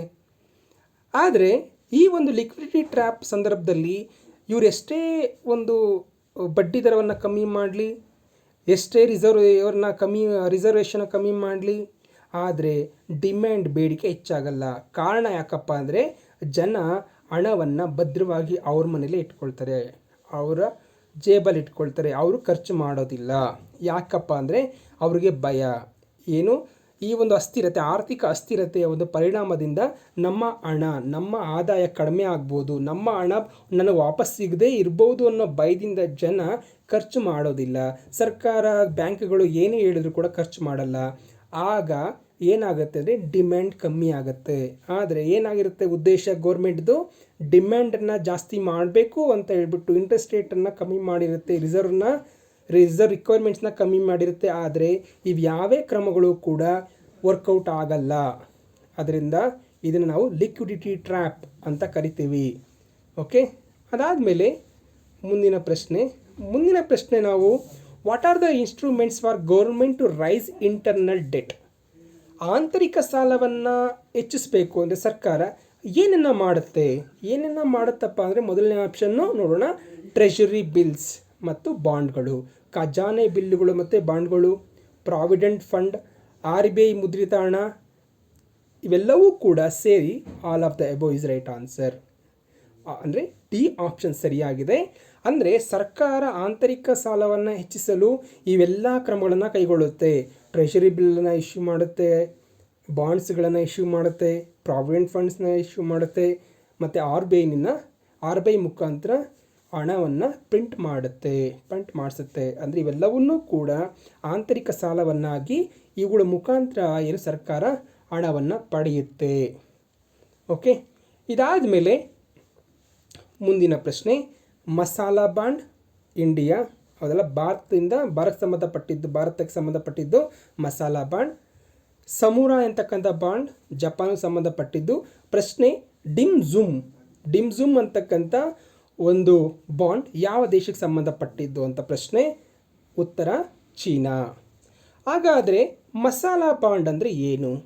ಮಸಾಲಾ ಬಾಂಡ್, ಈ ಪ್ರಶ್ನೆ ಯಾಕೆ ಕೇಳಿದ್ದೀನಿ ಅಂದರೆ ನೀವೆಲ್ಲರೂ ಮಸಾಲಾ ಬಾಂಡ್ ಬಗ್ಗೆ ಮಾತ್ರ ತಿಳ್ಕೊಂಡಿರ್ತೀರ. ಅಕಸ್ಮಾತ್ ಪ್ರಶ್ನೆ ಅದೇ ಥರ ಬಾಂಡ್ ಬೇರೆ ದೇಶಕ್ಕೆ ಸಂಬಂಧಪಟ್ಟಿರೋದು ಅಂತ ಕೇಳ್ಬೋದು. ಯಾಕಂದರೆ ನಮ್ಮ ಕಾಂಪಿಟೇಟರ್ ಯಾರು ಅಂದರೆ ನಮಗೆ ಯಾರು ಆರ್ಥಿಕವಾಗಿ ನಮ್ಮ ಪಕ್ಕದಲ್ಲಿರೋರು ಯಾರಪ್ಪ ಅಂದರೆ ಅದು ಚೀನಾ, ಹೌದಲ್ವಾ? ಜೊತೆಗೆ ನಮ್ಮ ಜೊತೆ ಅತ್ಯಂತ ಆರ್ಥಿಕವಾಗಿ ಡೆಪ್ತಾಗಿ ರಿಲೇಷನ್ಶಿಪ್ ಇಟ್ಕೊಂಡಿರೋ ಯಾರು? ಜಪಾನ್. ಅವರು ಕೂಡ ನಮ್ಗೆ ಗೊತ್ತಿರಬೇಕು, ಹೌದಲ್ವಾ? ಈಗ ಮಸಾಲಾ ಬಾಂಡ್ ಅಂದರೆ ಈ ಮಸಾಲ ಅಂತಕ್ಕಂಥ ನೇಮ್ ಯಾಕಪ್ಪ ಅಂದರೆ ಭಾರತ ಐತಿಹಾಸಿಕವಾಗಿ ಮಸಾಲೆ ಪದಾರ್ಥಗಳಿಗೆ ಒಂದು ಫೇಮಸ್ಸು, ತುಂಬ ಪ್ರಸಿದ್ಧಿ, ಹೌದಲ್ವಾ? ಅದಕ್ಕೆ ಈ ಮಸಾಲಾ ಬಾಂಡ್ ಬಗ್ಗೆ ಸ್ನೇಹಿತರೆ ಇಂಟರ್ನ್ಯಾಷನಲ್ ಫಿನಾನ್ಸ್ ಕಮಿಷನ್ ಇದೆಯಲ್ಲ, ಇಂಟರ್ನ್ಯಾಷನಲ್ ಫಿನಾನ್ಸ್ ಕಮಿಷನ್ ರೆಕಮೆಂಡ್ ಮಾಡಿ ಆ ನೇಮನ್ನು ಚೂಸ್ ಮಾಡಿದ್ದು. ಬಾಂಡ್ಗಳಿಗೆ ಮಸಾಲಾ ಬಾಂಡ್ ಅಂತ ಹೆಸರಿಟ್ಟಿದ್ದು. ಈ ಬಾಂಡ್ಗಳು ಯಾವ ರೀತಿಯಾಗಿರ್ತಾವಪ್ಪ ಅಂದರೆ rupee dominated bonds issued outside India. ಅಂದರೆ ದೇಶದ ಭಾರತದಲ್ಲಿ ಮಸಾಲಾ ಬಾಂಡನ್ನು ಇಶ್ಯೂ ಮಾಡೋದಿಲ್ಲ, ಬೇರೆ ದೇಶದಲ್ಲಿ ಆ ಬಾಂಡ್ಗಳನ್ನ ಇಶ್ಯೂ ಮಾಡೋದು. ಯಾವ ಹೆಸರಿನಲ್ಲಿ? ಮಸಾಲಾ ಬಾಂಡ್. ಅದು ರುಪಿ ಡಿನಾಮಿನೇಟೆಡ್, ಅಂದರೆ ಆ ಫಾರಿನಲ್ಲಿ ಯಾರು ಮಸಾಲಾ ಬಾಂಡ್ ಕೊಂಡ್ಕೊಳ್ತಾರೆ ಅವರು ರೂಪಾಯಿಗಳಲ್ಲಿ ಕೊಂಡ್ಕೊಳ್ತಾರೆ, ಡಾಲರ್ಗಳಲ್ಲಿ ಅಲ್ಲ. ಅಂದರೆ ಬಾಂಡ್ಗಳು ರೂಪಾಯಿಯ ಮೌಲ್ಯ ನಮ್ಮ ದೇಶದ ಹೊರಗಡೆ ಜಾಸ್ತಿ ಆಗುತ್ತೆ. ಓಕೆ, ಅದಕ್ಕೋಸ್ಕರ ಅವರು ರುಪಿ ಡಿನಾಮಿನೇಟೆಡ್ ಬಾಂಡ್ಗಳನ್ನು ಇಶ್ಯೂ ಮಾಡ್ತಾರೆ. ಇನ್ನು ಮುಂದಿನ ಪ್ರಶ್ನೆ, what are the following factors affect in the house hold savings? ಅಂದರೆ ಮನೆ ಮಂದಿಯ ಉಳಿತಾಯದ ಮೇಲೆ ಯಾವ ಅಂಶಗಳು ಪರಿಣಾಮ ಬೀರುತ್ತದೆ? ಇದು ಕೂಡ ಎಕನಾಮಿಕ್ಸ್ ಸಂಬಂಧಪಟ್ಟಂಥ ಪ್ರಶ್ನೆ. ಇಲ್ಲಿ ನಿಜವಾದ ಬಡ್ಡಿದರ ಅಂದರೆ ರಿಯಲ್ ಇಂಟ್ರೆಸ್ಟ್ ರೇಟ್, ಟ್ಯಾಕ್ಸೇಷನ್ ತೆರಿಗೆ, ವಿತ್ತೀಯ ನೀತಿ ಫಿಸಿಕಲ್ ಪಾಲಿಸಿ, ಡೆಮೋಗ್ರಫಿಕ್ ಅಂದರೆ ಜನಸಂಖ್ಯೆ, ಈ ನಾಲ್ಕು ಕೂಡ ಅಂಶಗಳು ಪರಿಣಾಮ ಬೀರುತ್ತೆ. ಹೇಗೆ? ಈಗ interest rate, real interest rate ಜಾಸ್ತಿ ಆದಾಗ ಏನಾಗುತ್ತೆ? ಸೊ ನಾವು ಸಾಲ ಮಾಡಿದಾಗ ಜಾಸ್ತಿ ಹಣ ಕಟ್ಟಬೇಕಾಗತ್ತೆ. ಈಗ ಬ್ಯಾಂಕಿಂದ ಸಾಲ ತರ್ತೀವಿ, ಬೇರೆ ಹತ್ರ ಸಾಲ ತರ್ತೀವಿ, ಬಡ್ಡಿ ದರ ಜಾಸ್ತಿ ಇದ್ದಾಗ ಜಾಸ್ತಿ ಅಮೌಂಟ್ ಕಟ್ಟಬೇಕಾಗುತ್ತೆ. ಹಾಗಾದರೆ ಮನೆಯ ಒಂದು ಉಳಿತಾಯ ಏನಾಗುತ್ತೆ? ಕಡಿಮೆ ಆಗುತ್ತೆ. ಅದಾದಮೇಲೆ ತೆರಿಗೆ, ಈಗ ತೆರಿಗೆ ಜಾಸ್ತಿ ಆಯ್ತಪ್ಪ ಅಂದರೆ ತೆರಿಗೆ ಕಟ್ಟಬೇಕಾಗತ್ತೆ. ತೆರಿಗೆ ಕಟ್ಟೋದ್ರಿಂದ ಹಣ ಹೊರ ಹೋಗುತ್ತೆ, ಖರ್ಚು ಜಾಸ್ತಿ ಆಗುತ್ತೆ. ಫಿಸಿಕಲ್ ಪಾಲಿಸಿ ಅಂದರೆ highest interest rate from government. So government ಜಾಸ್ತಿ ಇಂಟ್ರೆಸ್ಟನ್ನು ಫಿಕ್ಸ್ ಮಾಡುತ್ತೆ ಅಥವಾ ಕಡಿಮೆ ಇಂಟ್ರೆಸ್ಟ್ ಫಿಕ್ಸ್ ಮಾಡುತ್ತೆ. ಈಗ ಕಡಿಮೆ ಏನಾದ್ರೂ ಟ್ಯಾಕ್ಸನ್ನು ಇದು ಮಾಡಿದ್ರೆ ಗೌರ್ಮೆಂಟ್ ಆವಾಗ ಏನಾಗುತ್ತೆ? ಉಳಿತಾಯ ಉಳಿಯುತ್ತೆ. ಅಂದರೆ ಇಲ್ಲಿ ಖರ್ಚಾಗೋದ್ರ ಬಗ್ಗೆನೇ ಹೇಳ್ತಾ ಇಲ್ಲ, ಮನೆ ಮಂದಿ ಉಳಿತಾಯದ ಮೇಲೆ. ಅಂದರೆ ಉಳಿತಾಯ ಜಾಸ್ತಿನೂ ಆಗ್ಬೋದು, ಪ್ಲಸ್ ಆರ್ ಮೈನಸ್.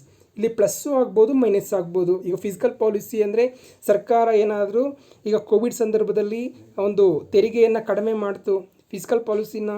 ಸೊ ಯಾಕಪ್ಪ ಅಂದರೆ ಇನ್ವೆಸ್ಟ್ಮೆಂಟ್ ಜಾಸ್ತಿ ಆಗಲಿ ಅಂತ ಹೇಳ್ಬಿಟ್ಟು ಈಗ ಪ್ಲಸ್ ಆಗುತ್ತೆ, ಜನರ ಹತ್ರ ಹಣ ಉಳಿಯುತ್ತೆ. ಅಕಸ್ಮಾತ್ ಫಿಸಿಕಲ್ ಪಾಲಿಸಿ ಟೈಟ್ ಮಾಡಿದ್ರೆ, ಜಾಸ್ತಿ ತೆರಿಗೆಯನ್ನು ವಿಧಿಸಿದ್ರೆ ಹಣ ಜಾಸ್ತಿ ಖರ್ಚಾಗುತ್ತೆ ಜನರಿಗೆ, ಹೌದಲ್ವಾ? ಇನ್ನು ಡೆಮೋಗ್ರಫಿಕ್ ಜನಸಂಖ್ಯೆ, ಈಗ 10 ಜನ ಇರ್ತಕ್ಕಂಥ ಮನೆಯಲ್ಲೂ 4 ಜನ ಇರ್ತಕ್ಕಂಥ ಮನೆಯಲ್ಲೂ ಒಂದೇ ರೀತಿಯಾಗಿ ಖರ್ಚಾಗಲ್ಲ, ಅದು ಕೂಡ ಇಂಪಾರ್ಟೆಂಟ್ ಆಗುತ್ತೆ. ಓಕೆ, ಅಲ್ಲಿಗೆ ಮನೆ ಮಂದಿಯ ಉಳಿತಾಯದ ಮೇಲೆ ಬಡ್ಡಿದರ, ತೆರಿಗೆ, ವಿತ್ತೀಯ ನೀತಿ, ಜನಸಂಖ್ಯೆ ಇವೆಲ್ಲವೂ ಕೂಡ ಪರಿಣಾಮ ಬೀರುತ್ತೆ. ಇನ್ನು which of the following committee relating to review of fiscal responsibility budget management act? ಯಾವ ಕಮಿಟಿಯು ವಿತ್ತೀಯ ಜವಾಬ್ದಾರಿ ಬಜೆಟ್ ನಿರ್ವಹಣಾ ಕಾಯ್ದೆಗೆ ಪರಿಶೀಲನೆಗೆ ಸಂಬಂಧಿಸಿದೆ? ಯಾವ ಕಮಿಟಿಯಪ್ಪ ಅಂದರೆ NK Singh committee. NK Singh ಕಮಿಟಿಯು ಈ ಒಂದು ಫಿಸಿಕಲ್ ರೆಸ್ಪಾನ್ಸಿಬಿಲಿಟಿ ಬಜೆಟ್ ಮ್ಯಾನೇಜ್ಮೆಂಟ್ ಆ್ಯಕ್ಟನ್ನು ರಿವ್ಯೂ ಮಾಡೋದಕ್ಕೆ, ಅದನ್ನು ಪರಿಶೀಲನೆ ಮಾಡೋದಕ್ಕೋಸ್ಕರ ನಿರ್ಮಾಣ ಆಗಿದ್ದು, ಅಂದರೆ ರಚನೆ ಆಗಿದ್ದು. ಹಾಗಾದರೆ ಏನಿದು ಬಜೆಟ್ ಮ್ಯಾನೇಜ್ಮೆಂಟ್ ಫಿಸಿಕಲ್ ರೆಸ್ಪಾನ್ಸಿಬಿಲಿಟಿ ಅಂದರೆ ಫಿಸಿಕಲ್ ಅಂದರೆ ಏನು? ಫಿಸಿಕಲ್ ಅಂದರೆ ವಿತ್ತೀಯ ಅಂದರೆ ಏನಪ್ಪ ಅಂದರೆ ಸರ್ಕಾರದ ಆದಾಯ ಮತ್ತು ವೆಚ್ಚಗಳಿಗೆ ಸಂಬಂಧಪಟ್ಟಿದ್ದ ವಿಚಾರಗಳನ್ನು ನಾವು ವಿತ್ತೀಯ ಅಂದರೆ ಫಿಸಿಕಲ್ ಅಂತ ಕರಿತೀವಿ. ಫಿಸಿಕಲ್ ಡೆಫಿಸಿಟ್ ಅಂದರೆ ಸರ್ಕಾರದ ಖರ್ಚು ಜಾಸ್ತಿಯಾಗಿ ಸರ್ಕಾರಕ್ಕೆ ಬರ್ತಕ್ಕಂಥ ರೆವಿನ್ಯೂ ಕಡಿಮೆ ಆದಾಗ ನಾವು ವಿತ್ತೀಯ ಕೊರತೆ ಅಂತ ಕರಿತೀವಿ. ಹಾಗಾದರೆ ಬಜೆಟ್ ಮ್ಯಾನೇಜ್ಮೆಂಟ್ ಆ್ಯಕ್ಟ್ ಅಂದರೆ ಬಜೆಟ್ಟಿನ ವಿಷಯಕ್ಕೆ ಬಂದಾಗ ಯಾವ ರೀತಿಯಾಗಿ ಒಂದು ಫಿಸಿಕಲನ್ನು ಮೇಂಟೈನ್ ಮಾಡಬೇಕು. ಫಿಸಿಕಲ್ ಅಂದರೆ ಯಾವ ರೀತಿಯಾಗಿ ಸರ್ಕಾರಕ್ಕೆ ಆದಾಯ ಬರತಕ್ಕಂಥದ್ದು ಮತ್ತು ಸರ್ಕಾರದಿಂದ ಖರ್ಚಾಗ್ತಕ್ಕಂಥ ಒಂದು ಗಮನ ಕೊಡಬೇಕು, ಆ ಒಂದು ಅಂಶಗಳ ಮೇಲೆ ಗಮನ ಕೊಡೋದಕ್ಕೆ ಅಂತಂದರೆ ಈ ಕಮಿಟಿನ ರಚನೆ ಮಾಡಿ ಸರ್ಕಾರಕ್ಕೆ ನಿರ್ದೇಶನ ನೀಡಬೇಕು, ಅಡ್ವೈಸ್ ಮಾಡಬೇಕು ಮತ್ತು ಫೈನಾನ್ಷಿಯಲ್ ಡಿಸಿಪ್ಲಿನನ್ನು ತರಬೇಕು. ಫೈನಾನ್ಷಿಯಲ್ ಡಿಸಿಪ್ಲಿನ್ ಅಂದರೆ ಸರ್ಕಾರ ಎಲ್ಲಿ ಖರ್ಚುಗಳನ್ನು ಕಮ್ಮಿ ಮಾಡ್ಬೋದು ಅಂತಕ್ಕಂಥ ಒಂದು ವಿಷಯಗಳನ್ನು ಕೂಲಂಕುಷವಾಗಿ ಸರ್ಕಾರಕ್ಕೆ ತಿಳಿಸ್ತಕ್ಕಂಥ ಕೆಲಸ physical responsibility budget management act ಮಾಡುತ್ತೆ.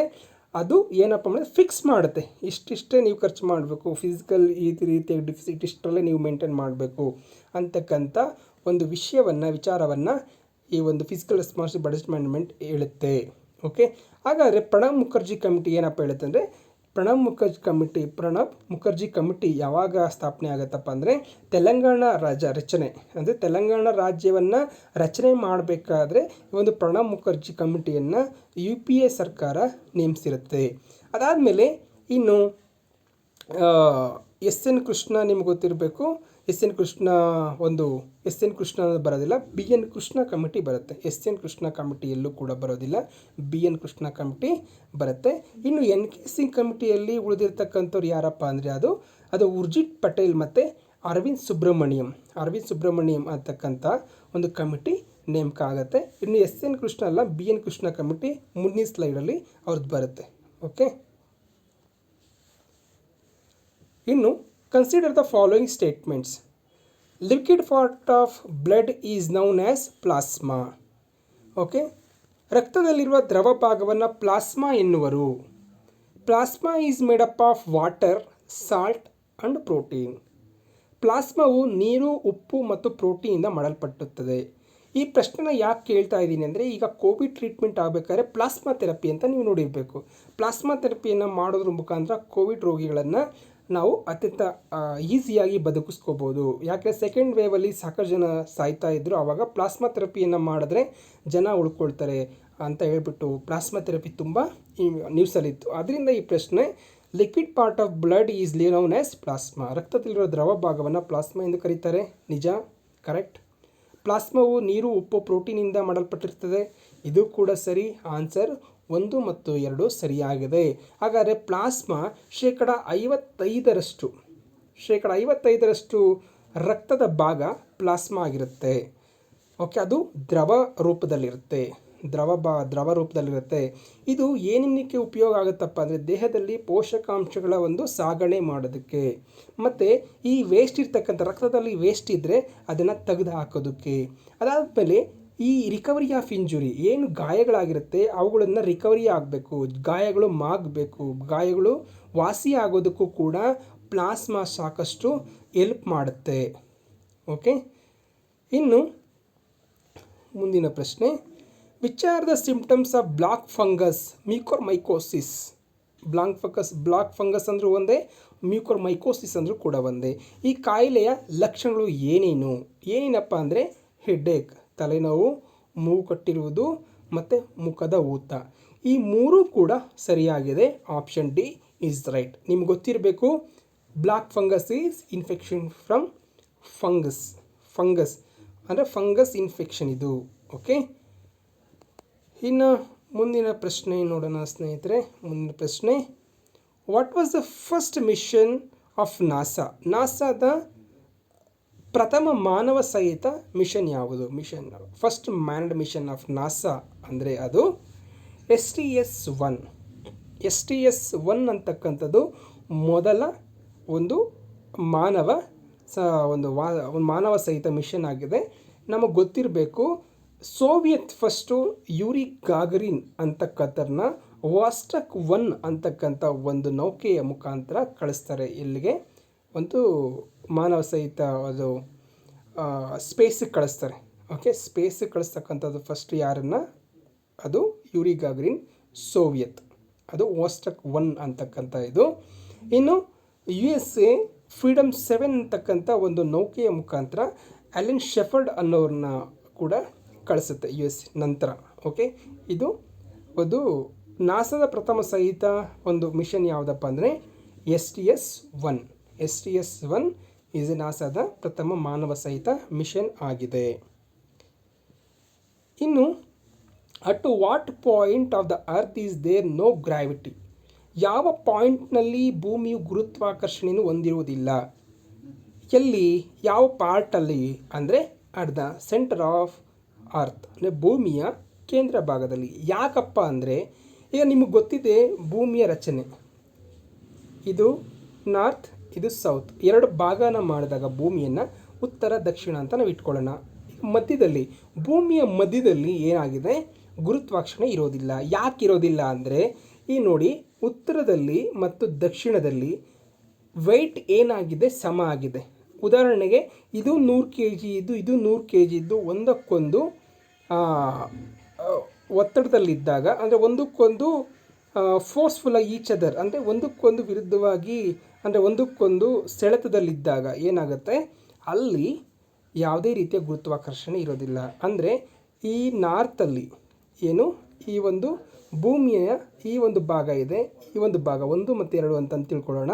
ಈ ಭಾಗ ಮತ್ತು ಈ ಭಾಗ ಎರಡೂ ಕೂಡ ಈಕ್ವಲ್ ಆಗಿದೆ, ಎರಡೂ ಕೂಡ ಈಕ್ವಲ್ ಮಾಸ್ ಇದೆ, ಎರಡೂ ಕೂಡ ಈಕ್ವಲ್ ಸ್ಟ್ರೆಂತ್ ಇದೆ. ಅಂದಾಗ ಈ ಎರಡೂ ಮಧ್ಯದಲ್ಲಿರ್ತಕ್ಕಂಥ ಒಂದು ಗುರುತ್ವಾಕರ್ಷಣ ಬಲ 0 ಆಗಿರುತ್ತೆ. ಅದೇ ಕಾರಣ. ಓಕೆ, ಇನ್ನು ಮುಂದಿನ ಪ್ರಶ್ನೆ ನೋಡೋಣ. ಮುಂದಿನ ಪ್ರಶ್ನೆ, a piece of ice is dropped in a vessel containing kerosene. When ice melts, the level of kerosene will what? ಏನಾಗುತ್ತೆ ಕೆರೋಸಿನ್ ಲೆವೆಲ್ ಅಂತ. ಐಸಿನ ತುಂಡನ್ನು ಸೀಮೆ ಎಣ್ಣೆ ಇರುವ ಪಾತ್ರೆಯಲ್ಲಿ ಹಾಕಿದರೆ ಮಂಜಿನ ಗಡ್ಡೆ ಕರಗಿದಾಗ ಸೀಮೆ ಎಣ್ಣೆಯ ಪ್ರಮಾಣವು ಏನಾಗುತ್ತದೆ, ಸೀಮೆ ಎಣ್ಣೆಯ ಪ್ರಮಾಣವು ಕಡಿಮೆ ಆಗುತ್ತದೆ.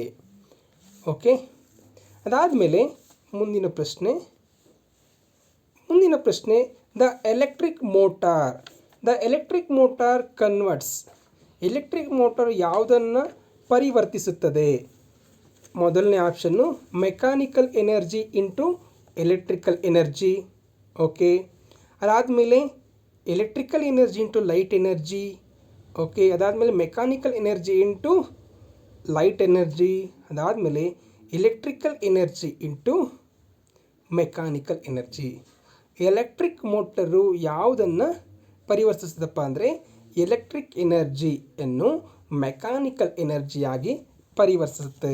ಅಂದರೆ ಈಗ ಎಲೆಕ್ಟ್ರಿಕ್ ಮೋಟಾರು ಮೆಕ್ಯಾನಿಕಲ್ ಎನರ್ಜಿ ಅಂದರೆ ಅದು ಹೋಗಬೇಕು, ಅಂದರೆ ವೀಲ್ ತಿರುಗಬೇಕು. ವೀಲ್ ತಿರ್ಗೋಂಗೆ ಮಾಡೋದು ಯಾವುದು, ಅದನ್ನು ವೀಲ್ ತಿರುಗೋದೇ ಮೆಕ್ಯಾನಿಕಲ್ ಎನರ್ಜಿ. ಆಗ ತಿರ್ಗೋಂಗೆ ಮಾಡೋದು ಯಾವುದಪ್ಪ ಅಂದರೆ ಎಲೆಕ್ಟ್ರಿಕ್ ಎನರ್ಜಿ. ಎಲೆಕ್ಟ್ರಿಕ್ ಎನರ್ಜಿ ಏನಾಗುತ್ತೆ, ಮೆಕ್ಯಾನಿಕಲ್ ಎನರ್ಜಿಯಾಗಿ ಕನ್ವರ್ಟ್ ಆಗುತ್ತೆ. ಓಕೆ, ಅದಾದಮೇಲೆ which of the following as highest frequency, ಯಾವುದು ಅತ್ಯಂತ ಹೆಚ್ಚು ಫ್ರೀಕ್ವೆನ್ಸಿನ ಹೊಂದಿದೆ ಅಂದರೆ ಅದು ಕಾಸ್ಮಿಕ್ ರೇಸ್. ಕಾಸ್ಮಿಕ್ ಕಿರಣಗಳು ಅತ್ಯಂತ ಹೆಚ್ಚು ಫ್ರೀಕ್ವೆನ್ಸಿಯನ್ನು ಹೊಂದಿದೆ. ಅದಾದಮೇಲೆ red litmus paper is change its colour into blue in which of the solution of. Red litmus paper ಯಾವ ದ್ರಾವಣದಲ್ಲಿ ನೀಲಿ ಬಣ್ಣಕ್ಕೆ ತಿರುಗುತ್ತದೆ? ಯಾವ ದ್ರಾವಣದಲ್ಲಪ್ಪ ಅಂದರೆ ಬೇಸ್. ನಿಮ್ಗೆ ಗೊತ್ತಿರಬೇಕು, ಟೆಸ್ಟ್ ಅಸಿಡಿಟಿ ಲೆವೆಲ್ನ ಟೆಸ್ಟ್ ಮಾಡೋದಕ್ಕೆ ನಾವು ಲಿಟ್ಮಸ್ ಪೇಪರನ್ನು ಬಳಸ್ತೀವಿ. ಅದು pH ಇಂಡಿಕೇಷನ್ ಆಗಿರುತ್ತೆ. pH ಯಾವ ಲೆವೆಲಲ್ಲಿದೆ ಅಂತ ಹೇಳ್ಬಿಟ್ಟು ತಿಳ್ಕೊಳ್ಳೋದಕ್ಕೆ ರೆಡ್ ಲಿಟ್ಮಸ್ ಪೇಪರನ್ನು ಬಳಸಲಾಗತ್ತೆ. ಹಾಗಾದರೆ ಈ ಬ್ಲೂ ಇರ್ತಕ್ಕಂಥದ್ದು ರೆಡ್ ಆದರೆ, ಅಂದರೆ ಬ್ಲೂ ಲಿಟ್ಮಸ್ ಪೇಪರು ರೆಡ್ ಆದರೆ ಅದು ಆ್ಯಸಿಡ್ ಅಂತ ಹೇಳ್ಬಿಟ್ಟು, ಅಥವಾ ರೆಡ್ ಲಿಟ್ಮಸ್ ಪೇಪರು ಬ್ಲೂ ಆದರೆ ಅದು ಬೇಸ್ ಅಂತ. ಓಕೆ, ಬೇಸ್ ಅಂತ ಕರಿತೀವಿ. ಅಂದರೆ ಬ್ಲೂ ಲಿಟ್ಮಸ್ ಪೇಪರ್ ರೆಡ್ ಆಗಿ ಕನ್ವರ್ಟ್ ಆದರೆ ಅದು ಆ್ಯಸಿಡಿಟಿ ಇದೆ ಅಂತ, ಆ ದ್ರಾವಣ ಆಸಿಡ್ ಆಗಿದೆ ಅಂತ ಹೇಳ್ಬಿಟ್ಟು. ಅಥವಾ ರೆಡ್ ಲಿಟ್ಮಸ್ ಪೇಪರ್ ಏನಾದರೂ ಬ್ಲೂ ಆದರೆ ಅದು ಬೇಸ್ ಅಂತ ನಮಗೆ ಗೊತ್ತಾಗಬೇಕು. ಸಾಕಷ್ಟು ಸರಿ ಎಕ್ಸಾಮಲ್ಲಿ ಕೇಳಿದ್ದಾರೆ. ಅದಾದಮೇಲೆ which of the following metal is not badly affected by environment. ಯಾವ ಲೋಹವು ಪರಿಸರದಿಂದ ಹಾನಿಗೆ ಒಳಗಾಗುವುದಿಲ್ಲ? ಯಾವ ಲೋಹ ಅಂದರೆ ಚಿನ್ನ. ಯಾವಾಗ ಲೋಹ ಪರಿಸರದಿಂದ ಹಾನಿಗೊಳಗಾಗುತ್ತಪ್ಪ? ತುಕ್ಕು ಹಿಡಿದಾಗ, ರಸ್ಟ್ ಹಿಡಿದಾಗ. ಯಾಕಪ್ಪ ಅಂದರೆ ವಾತಾವರಣದಲ್ಲಿರುವ ತೇವಾಂಶ, ವಾಟರ್ ಆ್ಯಂಡ್ ಆಕ್ಸಿಜನ್ ಮತ್ತು ಅದರ್ ಕೆಮಿಕಲ್ಸ್ ರಿಯಾಕ್ಷನ್ ಆದಾಗ ಅದು ಹಾನಿಗೊಳಗಾಗುತ್ತೆ. ಯಾವುದು ಹಾನಿಗೊಳಗಾಗಲ್ಲ ಅಂದರೆ ಅದು ಚಿನ್ನ. ಓಕೆ. ಅದಾದಮೇಲೆ ಮುಂದಿನ ಪ್ರಶ್ನೆ, ಇಂಡಿಯಾಸ್ ಫಸ್ಟ್ ಜಿಯೋ ಪಾರ್ಕ್ ಈ situated on the banks of which river? ಅಂದರೆ ಭಾರತದ ಪ್ರಥಮ ಜಿಯೋ ಪಾರ್ಕ್ ಅನ್ನು ಯಾವ ನದಿ ದಡದಲ್ಲಿ ಸ್ಥಾಪಿಸಲಾಗಿದೆ? ಯಾವ ನದಿ ದಡದಲ್ಲಿ? ಯಾವ ನದಿ ದಡದಲ್ಲಿ ಅಂದರೆ ನರ್ಮದಾ ನದಿ ದಡದಲ್ಲಿ. ನರ್ಮದಾ ನದಿ ದಡದಲ್ಲಿ ನಾವು ಏನು ಮಾಡ್ಬೋದು? ನಾವೇನನ್ನು ನೋಡ್ಬೋದು? ಮೊದಲ ಜಿಯೋ ಪಾರ್ಕನ್ನು ನಾವು ನೋಡ್ಬೋದು. ಓಕೆ. ಅದೆಲ್ಲಿ ಬರುತ್ತೆ ಮೊದಲ ಜಿಯೋ ಪಾರ್ಕ್? ಅದು ಮಧ್ಯಪ್ರದೇಶದಲ್ಲಿ ನಾವು ನೋಡ್ಬೋದು. ಇಲ್ಲಿ ನೋಡಿ, the first geological park of India will be built in Lamheta, Jabalpur in Madhya Pradesh. ಯಾವುದದು? ಲಾಮ್ಹೇಟಾ, ಎಲ್ಲಿ? Jabalpur. Okay. Approval for the park was given by geological survey of India, GSI, geological survey of India approval ಮಾಡಿದೆ. ಯಾವ ಮಿನಿಸ್ಟ್ರಿ? ಮಿನಿಸ್ಟ್ರಿ ಆಫ್ ಮೈನಿಂಗ್ ಅಂಡರಲ್ಲಿ ಈ ಪಾರ್ಕನ್ನು approve ಮಾಡಿದೆ, ಒಪ್ಪಿಗೆನ ಕೊಟ್ಟಿದೆ. Park will be constructed with an investment of 35 crores or 5 acre land. 5 ಎಕರೆ ಭೂಮಿಯಲ್ಲಿ 35 ಕೋಟಿಗಳನ್ನು ಖರ್ಚು ಮಾಡ್ತಾ ಇದೆ. UNESCO has recognised Lameta as geo heritage site. ಲ್ಯಾಮೆಟಾವನ್ನು ಯುನೆಸ್ಕೋ ಏನು ಮಾಡಿದೆ? ರೆಕಗ್ನೈಸ್, ಗುರುತಿಸಿದೆ. ಏನಾಗಿ? ಜಿಯೋ ಹೆರಿಟೇಜ್ ಸೈಟ್ ಆಗಿ ಯುನೆಸ್ಕೋ ಗುರುತಿಸಿದೆ. ಇನ್ನೂ ಮುಖ್ಯವಾದಂಥ ಅಂಶ ಏನಪ್ಪ ಅಂದರೆ 1928ರಲ್ಲಿ ವಿಲಿಯಂ ಹೆನ್ರಿ ಸ್ಲೀಮನ್ ಅಂತಕ್ಕಂಥವ್ರು ಡೈನೋಸಾರ್ ಮೂಳೆಗಳನ್ನು, ಫಸಿಲ್ ಅಂದರೆ ಪಳಿಯುಳಿಕೆಯನ್ನು, ಡೈನೋಸಾರ್ ಪಳಿಯುಳಿಕೆಯನ್ನು 1928ರಲ್ಲಿ ವಿಲಿಯಂ ಹೆನ್ರಿ ಸ್ಲೀಮನ್ ಅನ್ನೋರು ಇಲ್ಲಿ ಕಂಡುಹಿಡಿದಿರ್ತಾರೆ, ಡಿಸ್ಕವರ್ ಮಾಡಿರ್ತಾರೆ. Geological survey of India founded in 1857. ಇನ್ನು ಜಿಯೋಲಾಜಿಕಲ್ ಸರ್ವೆ ಆಫ್ ಇಂಡಿಯಾಗೆ ಸಂಬಂಧಪಟ್ಟಂತೆ 1851ರಲ್ಲಿ ಇದು ಸ್ಥಾಪನೆ ಆಗುತ್ತೆ. Oldest organisation of world wide and second oldest survey organisation in India following survey of India. ಅಂದರೆ ಸರ್ವೆ ಆಫ್ ಇಂಡಿಯಾ ಫಸ್ಟು ರಚನೆ ಆಗುತ್ತೆ, ಸ್ಥಾಪನೆ ಆಗುತ್ತೆ. ಅದಾದಮೇಲೆ ಜಿಯೋಲಾಜಿಕಲ್ ಸರ್ವೆ ಆಫ್ ಇಂಡಿಯಾ ಆಗುತ್ತೆ. ಓಕೆ. ಅದಾದಮೇಲೆ ಮುಂದಿನ ಪ್ರಶ್ನೆ, united for dignity campaign relating to which disease? Unity for dignity ಪ್ರಚಾರವು ಯಾವ ಕಾಯಿಲೆಗೆ ಸಂಬಂಧಪಟ್ಟಿದೆ? ಕುಷ್ಠರೋಗಕ್ಕೆ ಸಂಬಂಧಪಟ್ಟಿದೆ. ಯಾವುದು? ಯುನೈಟೆಡ್ ಫಾರ್ ಡಿಗ್ನಿಟಿ ಅಂತಕ್ಕಂಥದ್ದು ಒಂದು ಕಾಯಿಲೆ. ಹಾಗಾದರೆ ಆ ಒಂದು ಲೆಪ್ರಸಿ ಕಾಯಿಲೆಗೆ ಕಾರಣ ಏನಪ್ಪ ಅಂದರೆ ಬ್ಯಾಕ್ಟೀರಿಯಾದಿಂದ ಒಂದು ಕುಷ್ಠರೋಗ ಬರುತ್ತೆ. ಅದಕ್ಕೆ ಮುಖ್ಯವಾದಂಥ ಬ್ಯಾಕ್ಟೀರಿಯಾದ ಹೆಸರು ಮೈಕೋಬ್ಯಾಕ್ಟೀರಿಯಂ ಲೆಪ್ರೆ ಅಂತಕ್ಕಂಥ ಒಂದು ಕಾಯಿಲೆ. ಹಾಗಾದರೆ ಯಾವತ್ತನ್ನು ನಾವು ವರ್ಲ್ಡ್ ಲೆಪ್ರಸಿ ಡೇ ಅಂತ ನಾವು ಕರಿತೀವಿ ಅಂದರೆ ಆಚರಣೆ ಮಾಡ್ತೀವಪ್ಪ ಅಂದರೆ ಜನವರಿ 30ರಂದು ನಾವು ವರ್ಲ್ಡ್ ಲೆಪ್ರಸಿ ಡೇ ಅಂದರೆ ವಿಶ್ವ ಕುಷ್ಠರೋಗ ದಿನವನ್ನಾಗಿ ನಾವು ಜನವರಿ 30 ಆಚರಣೆ ಮಾಡ್ತೀವಿ. ಹಾಗಾದರೆ ಯುನೈಟೆಡ್ ಫಾರ್ ಡಿಗ್ನಿಟಿ ಅಂತಕ್ಕಂಥ ಒಂದು ಕ್ಯಾಂಪೇನ್ನ ಶುರು ಮಾಡಿದ್ದು ಅಥವಾ ಸ್ಟಾರ್ಟ್ ಮಾಡಿದ್ದು ಯಾರಪ್ಪ ಅಂದರೆ ಅದು WHO ಅಂದರೆ ವರ್ಲ್ಡ್ ಹೆಲ್ತ್ ಆರ್ಗನೈಸೇಷನ್. ಅದರ ಮುಖಾಂತರ ಕುಷ್ಠರೋಗದ ಬಗ್ಗೆ ಒಂದು ಜಾಗೃತಿಯನ್ನು ಮೂಡಿಸಬೇಕು, ಜನರಲ್ಲಿ ಅದರ ಬಗ್ಗೆ ಒಂದು ಚಿಕಿತ್ಸೆ ತಗೊಳ್ಳುವಂಥ ಒಂದು ಮನೋಭಾವ ಬರಬೇಕು ಅಂತ ಹೇಳ್ಬಿಟ್ಟು ಒಂದು WHO ಕಾರ್ಯಗತ ಮಾಡಿದೆ. ಇನ್ನು ಮುಂದಿನ ಪ್ರಶ್ನೆ, which the following state launched project Sadbhavana to improve governance? Okay.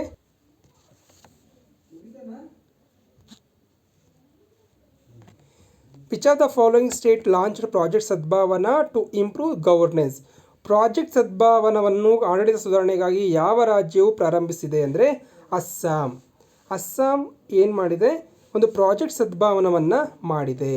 ಸ್ನೇಹಿತರೆ, ಪ್ರಾಜೆಕ್ಟ್ ಸದ್ಭಾವನಾ ಅಂದರೆ ಏನಪ್ಪ ಅಂದರೆ one time initiative by government to dispose all old cases. 2021 May 10ಕ್ಕಿಂತ ಮುಂಚೆ ಇರ್ತಕ್ಕಂಥ ಎಲ್ಲ ಕೇಸ್ಗಳನ್ನು ಡಿಸಾಲ್ವ್ ಮಾಡೋದಕ್ಕೆ, ಗ್ರೀವೆನ್ಸ್ ಒಂದು ರೆಸಲ್ಯೂಷನ್ ಮಾಡೋದಕ್ಕೆ ಅಂದರೆ ಪೆಂಡಿಂಗ್ ಇರ್ತಕ್ಕಂಥ ಎಲ್ಲ ಕೆಲಸಗಳನ್ನು ಅಟ್ಟೆಟೆ ಒಂದೇ ಸಾರಿಯಾಗಿ ಅದನ್ನು ಒಂದು ಇತ್ಯರ್ಥ ಮಾಡ್ತಕ್ಕಂಥ ಕೆಲಸನ ಪ್ರಾಜೆಕ್ಟ್ ಸದ್ಭಾವನೆ ಮಾಡುತ್ತೆ. ಅದಿಲ್ಲಪ್ಪ ಅಂದರೆ ಅಸ್ಸಾಂ ಸ್ಟೇಟ್ ಮಾಡಿದೆ, a one time initiative by government to dispose all old cases. ಇರ್ತಕ್ಕಂಥ ಎಲ್ಲ ಡಿಪಾರ್ಟ್ಮೆಂಟಲ್ಲಿ ಇರ್ತಕ್ಕಂಥ ಎಲ್ಲ ಕೇಸ್ಗಳನ್ನು ಇತ್ಯರ್ಥಪಡಿಸೋದಕ್ಕೋಸ್ಕರ ಒಂದು ಪ್ರಾಜೆಕ್ಟ್ ಸದ್ಭಾವನ ಅಂತಕ್ಕಂಥ ಒಂದು ಸ್ಕೀಮ್ ಪ್ರಾಜೆಕ್ಟನ್ನು ಅಸ್ಸಾಂ ಮಾಡಿದೆ. ಓಕೆ, ಅದಾದಮೇಲೆ ಮುಂದಿನ ಪ್ರಶ್ನೆ, what is the theme of world wetlands day 2022? ವಿಶ್ವ ಜೌಗುನೆಲ ದಿನ 2022ರ ಥೀಮ್ ಏನು? 2020ರ ಥೀಮ್ ಏನಾಗಿದೆ? 2022ರ ಥೀಮ್ ಅದು ವರ್ಲ್ಡ್, ಇದು ತಪ್ಪಾಗಿದೆ. 2022 ಥೀಮ್ ಇದು. 2022 ಥೀಮ್ ಏನಪ್ಪ ಅಂದರೆ, ಅದು ಟ್ಯಾಗ್ಲೈನ್ ಏನಪ್ಪ ಅಂದರೆ, wetlands action for people and nature. Wetlands action for people and nature ಅಂತಕ್ಕಂಥದ್ದು 2022ರ ವರ್ಲ್ಡ್ ವೆಟ್ಲ್ಯಾಂಡ್ಸ್ ಡೇ ಅಂದರೆ ವಿಶ್ವ ಜೌಗುನೆಲ ದಿನಾಚರಣೆಯ ಒಂದು ಥೀಮ್ ಆಗಿದೆ. ಹಾಗಾದರೆ ಎಷ್ಟರಲ್ಲಿ ಇದು ಪ್ರಾರಂಭ ಆಯಿತು ಅಂದರೆ, ಇದು ರಾಮ್ಸಾರ್ ಸೈಟ್ ಕನ್ವೆನ್ಷನ್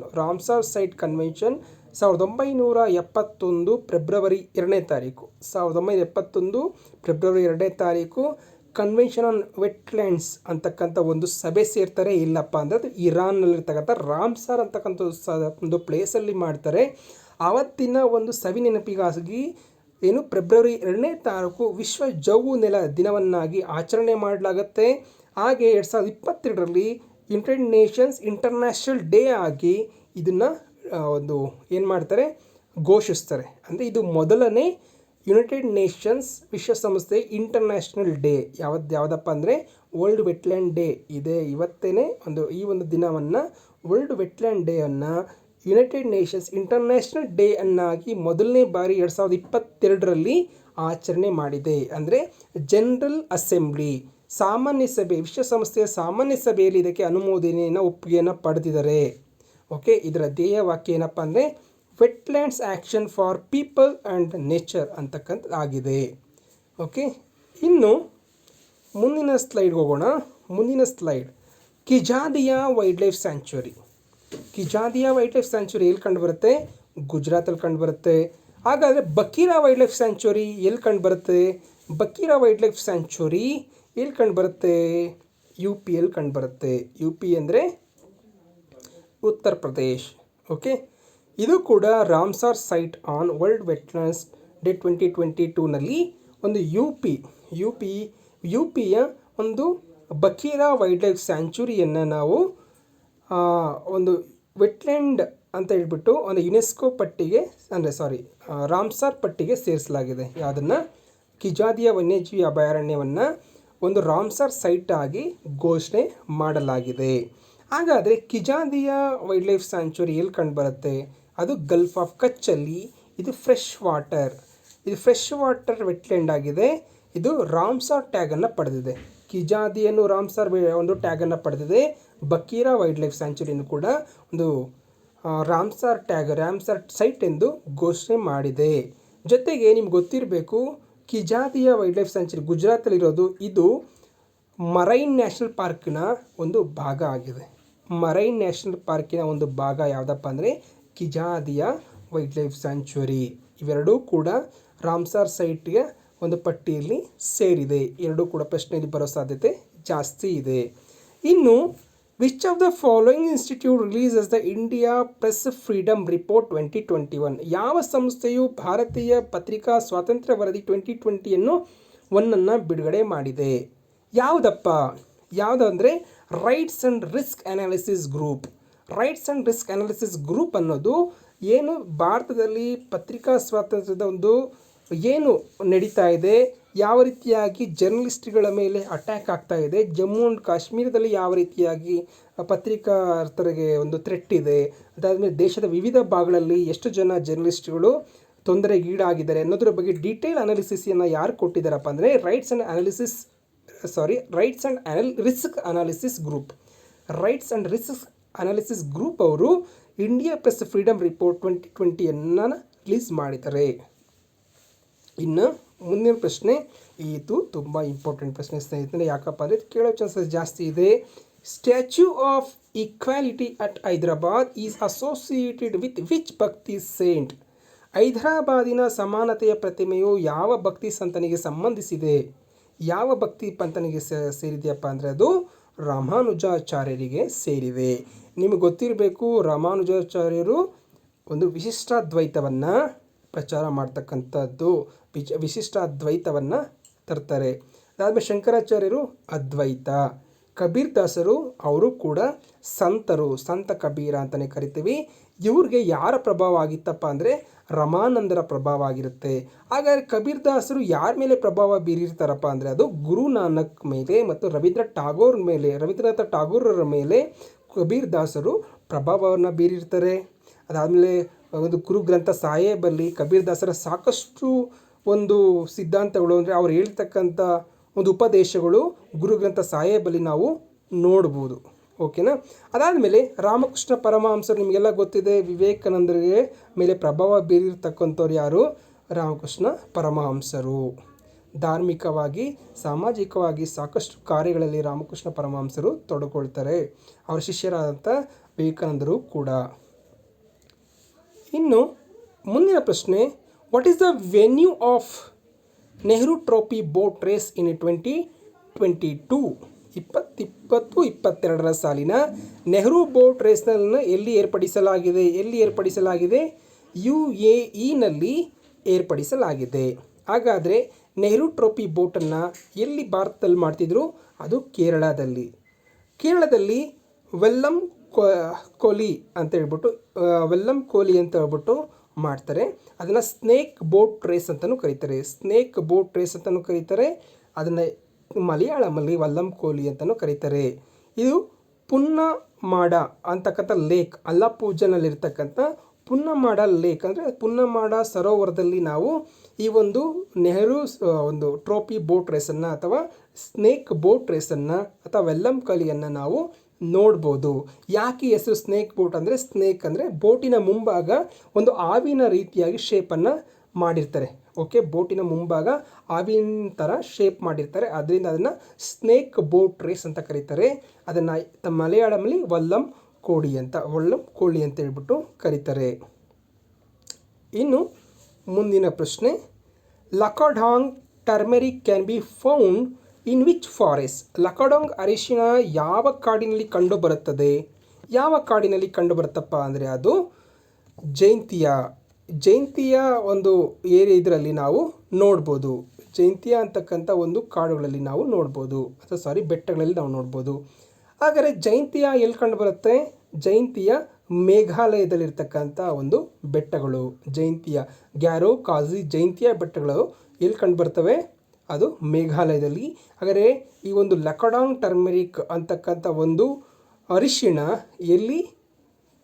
ಜೈಂತಿಯಾ ಬೆಟ್ಟದಲ್ಲಿ ನಾವು ನೋಡ್ಬೋದು. ನಿಮ್ಗೆ ಗೊತ್ತಿರಬೇಕು, ಮೆಡಿಸಿನಲ್ ವ್ಯಾಲ್ಯೂ ಜಾಸ್ತಿ ಇದೆ.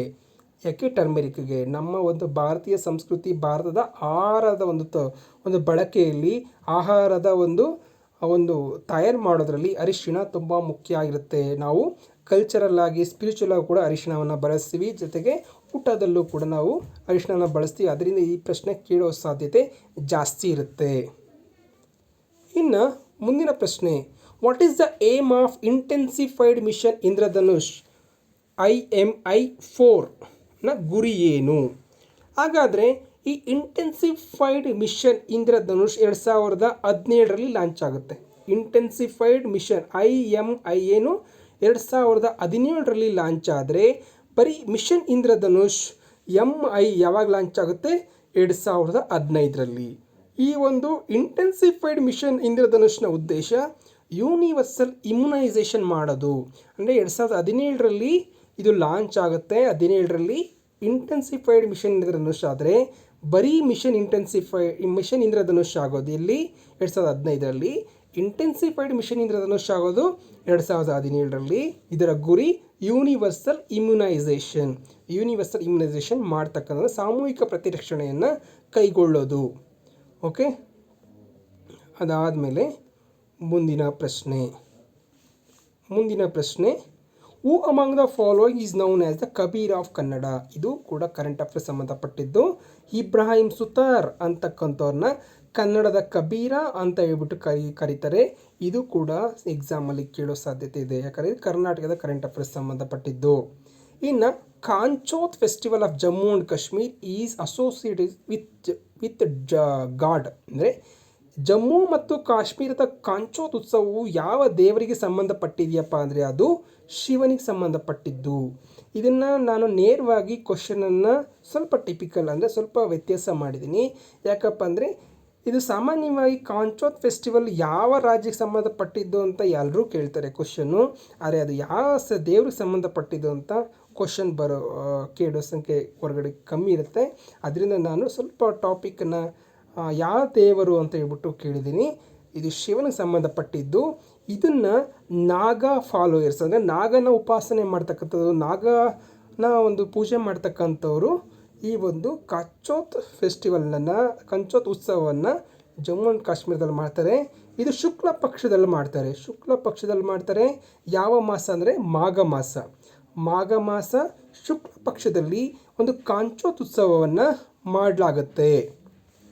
ಇನ್ನು ಮುಂದಿನ ಪ್ರಶ್ನೆ, ಮಾಝಿ ವಸುಂಧರ ಅಂದರೆ ಮಾಝಿ ವಸುಂಧರ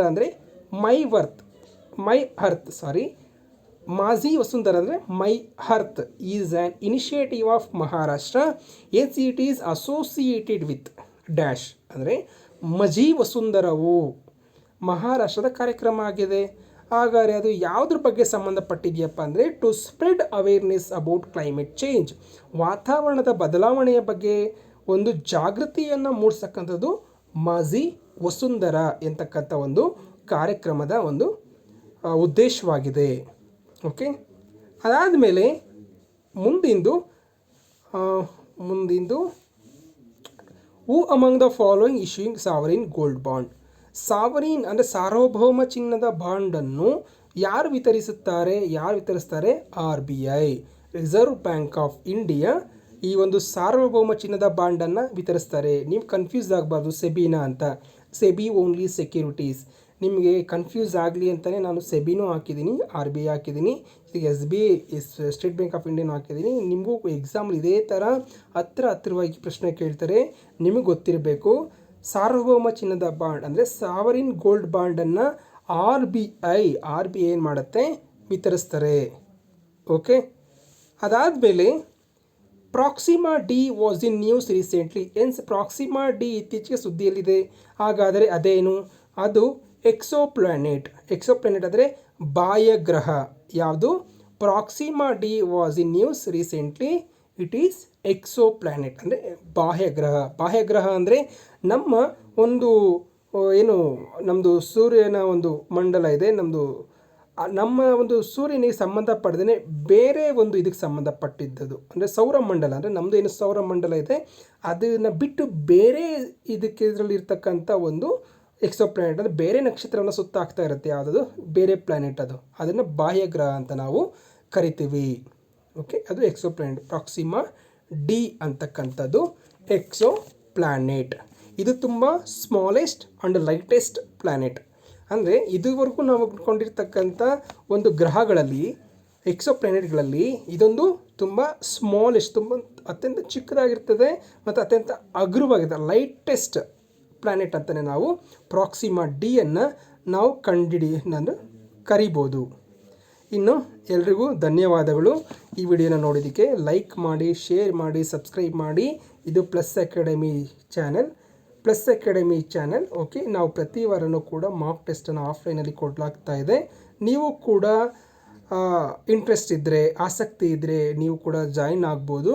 ಜೊತೆಗೆ ಪ್ರತಿ ಭಾನುವಾರ ವಿಜಯನಗರದ ಮೆಟ್ರೋ ಸ್ಟೇಷನ್ ಬಳಿ ಇರ್ತಕ್ಕಂಥ ಒಂದು ಕೋದಂಡರಾಮಸ್ವಾಮಿ ದೇವಸ್ಥಾನದ ಹಿಂಭಾಗ ಇರ್ತಕ್ಕಂಥ ಬಸವೇಶ್ವರ PU ಡಿಗ್ರಿ ಕಾಲೇಜಲ್ಲಿ ಒಂದು ಮಾಕ್ ಟೆಸ್ಟನ್ನು ಮಾಡಲಾಗ್ತಿದೆ KS ಮತ್ತು PSI ವಿದ್ಯಾರ್ಥಿಗಳಿಗೆ. ನೀವು ಕೂಡ ಆಸಕ್ತಿ ಇದ್ದರೆ ನೀವು ಕೂಡ ಜಾಯಿನ್ ಆಗಿ ಇದರ ಅನುಕೂಲನ ಪಡ್ಕೊಳ್ಳಿ ಅಂತ ಹೇಳ್ತಾ, ನಿಮ್ಮ ಅನಿಸಿಕೆಗಳನ್ನು ಕಾಮೆಂಟ್ ಮುಖಾಂತರ ತಿಳಿಸಿ. ಅದರಿಂದ ನಾವು ಸಾಕಷ್ಟು ಬದಲಾವಣೆಗಳನ್ನು ಮಾಡ್ಬೋದು ಅಂತ ಹೇಳ್ತಾ ಈ ನನ್ನ ಮಾತುಗಳನ್ನು ಮುಗಿಸ್ತಾ ಇದ್ದೀನಿ. ಎಲ್ರಿಗೂ ವಂದನೆಗಳು.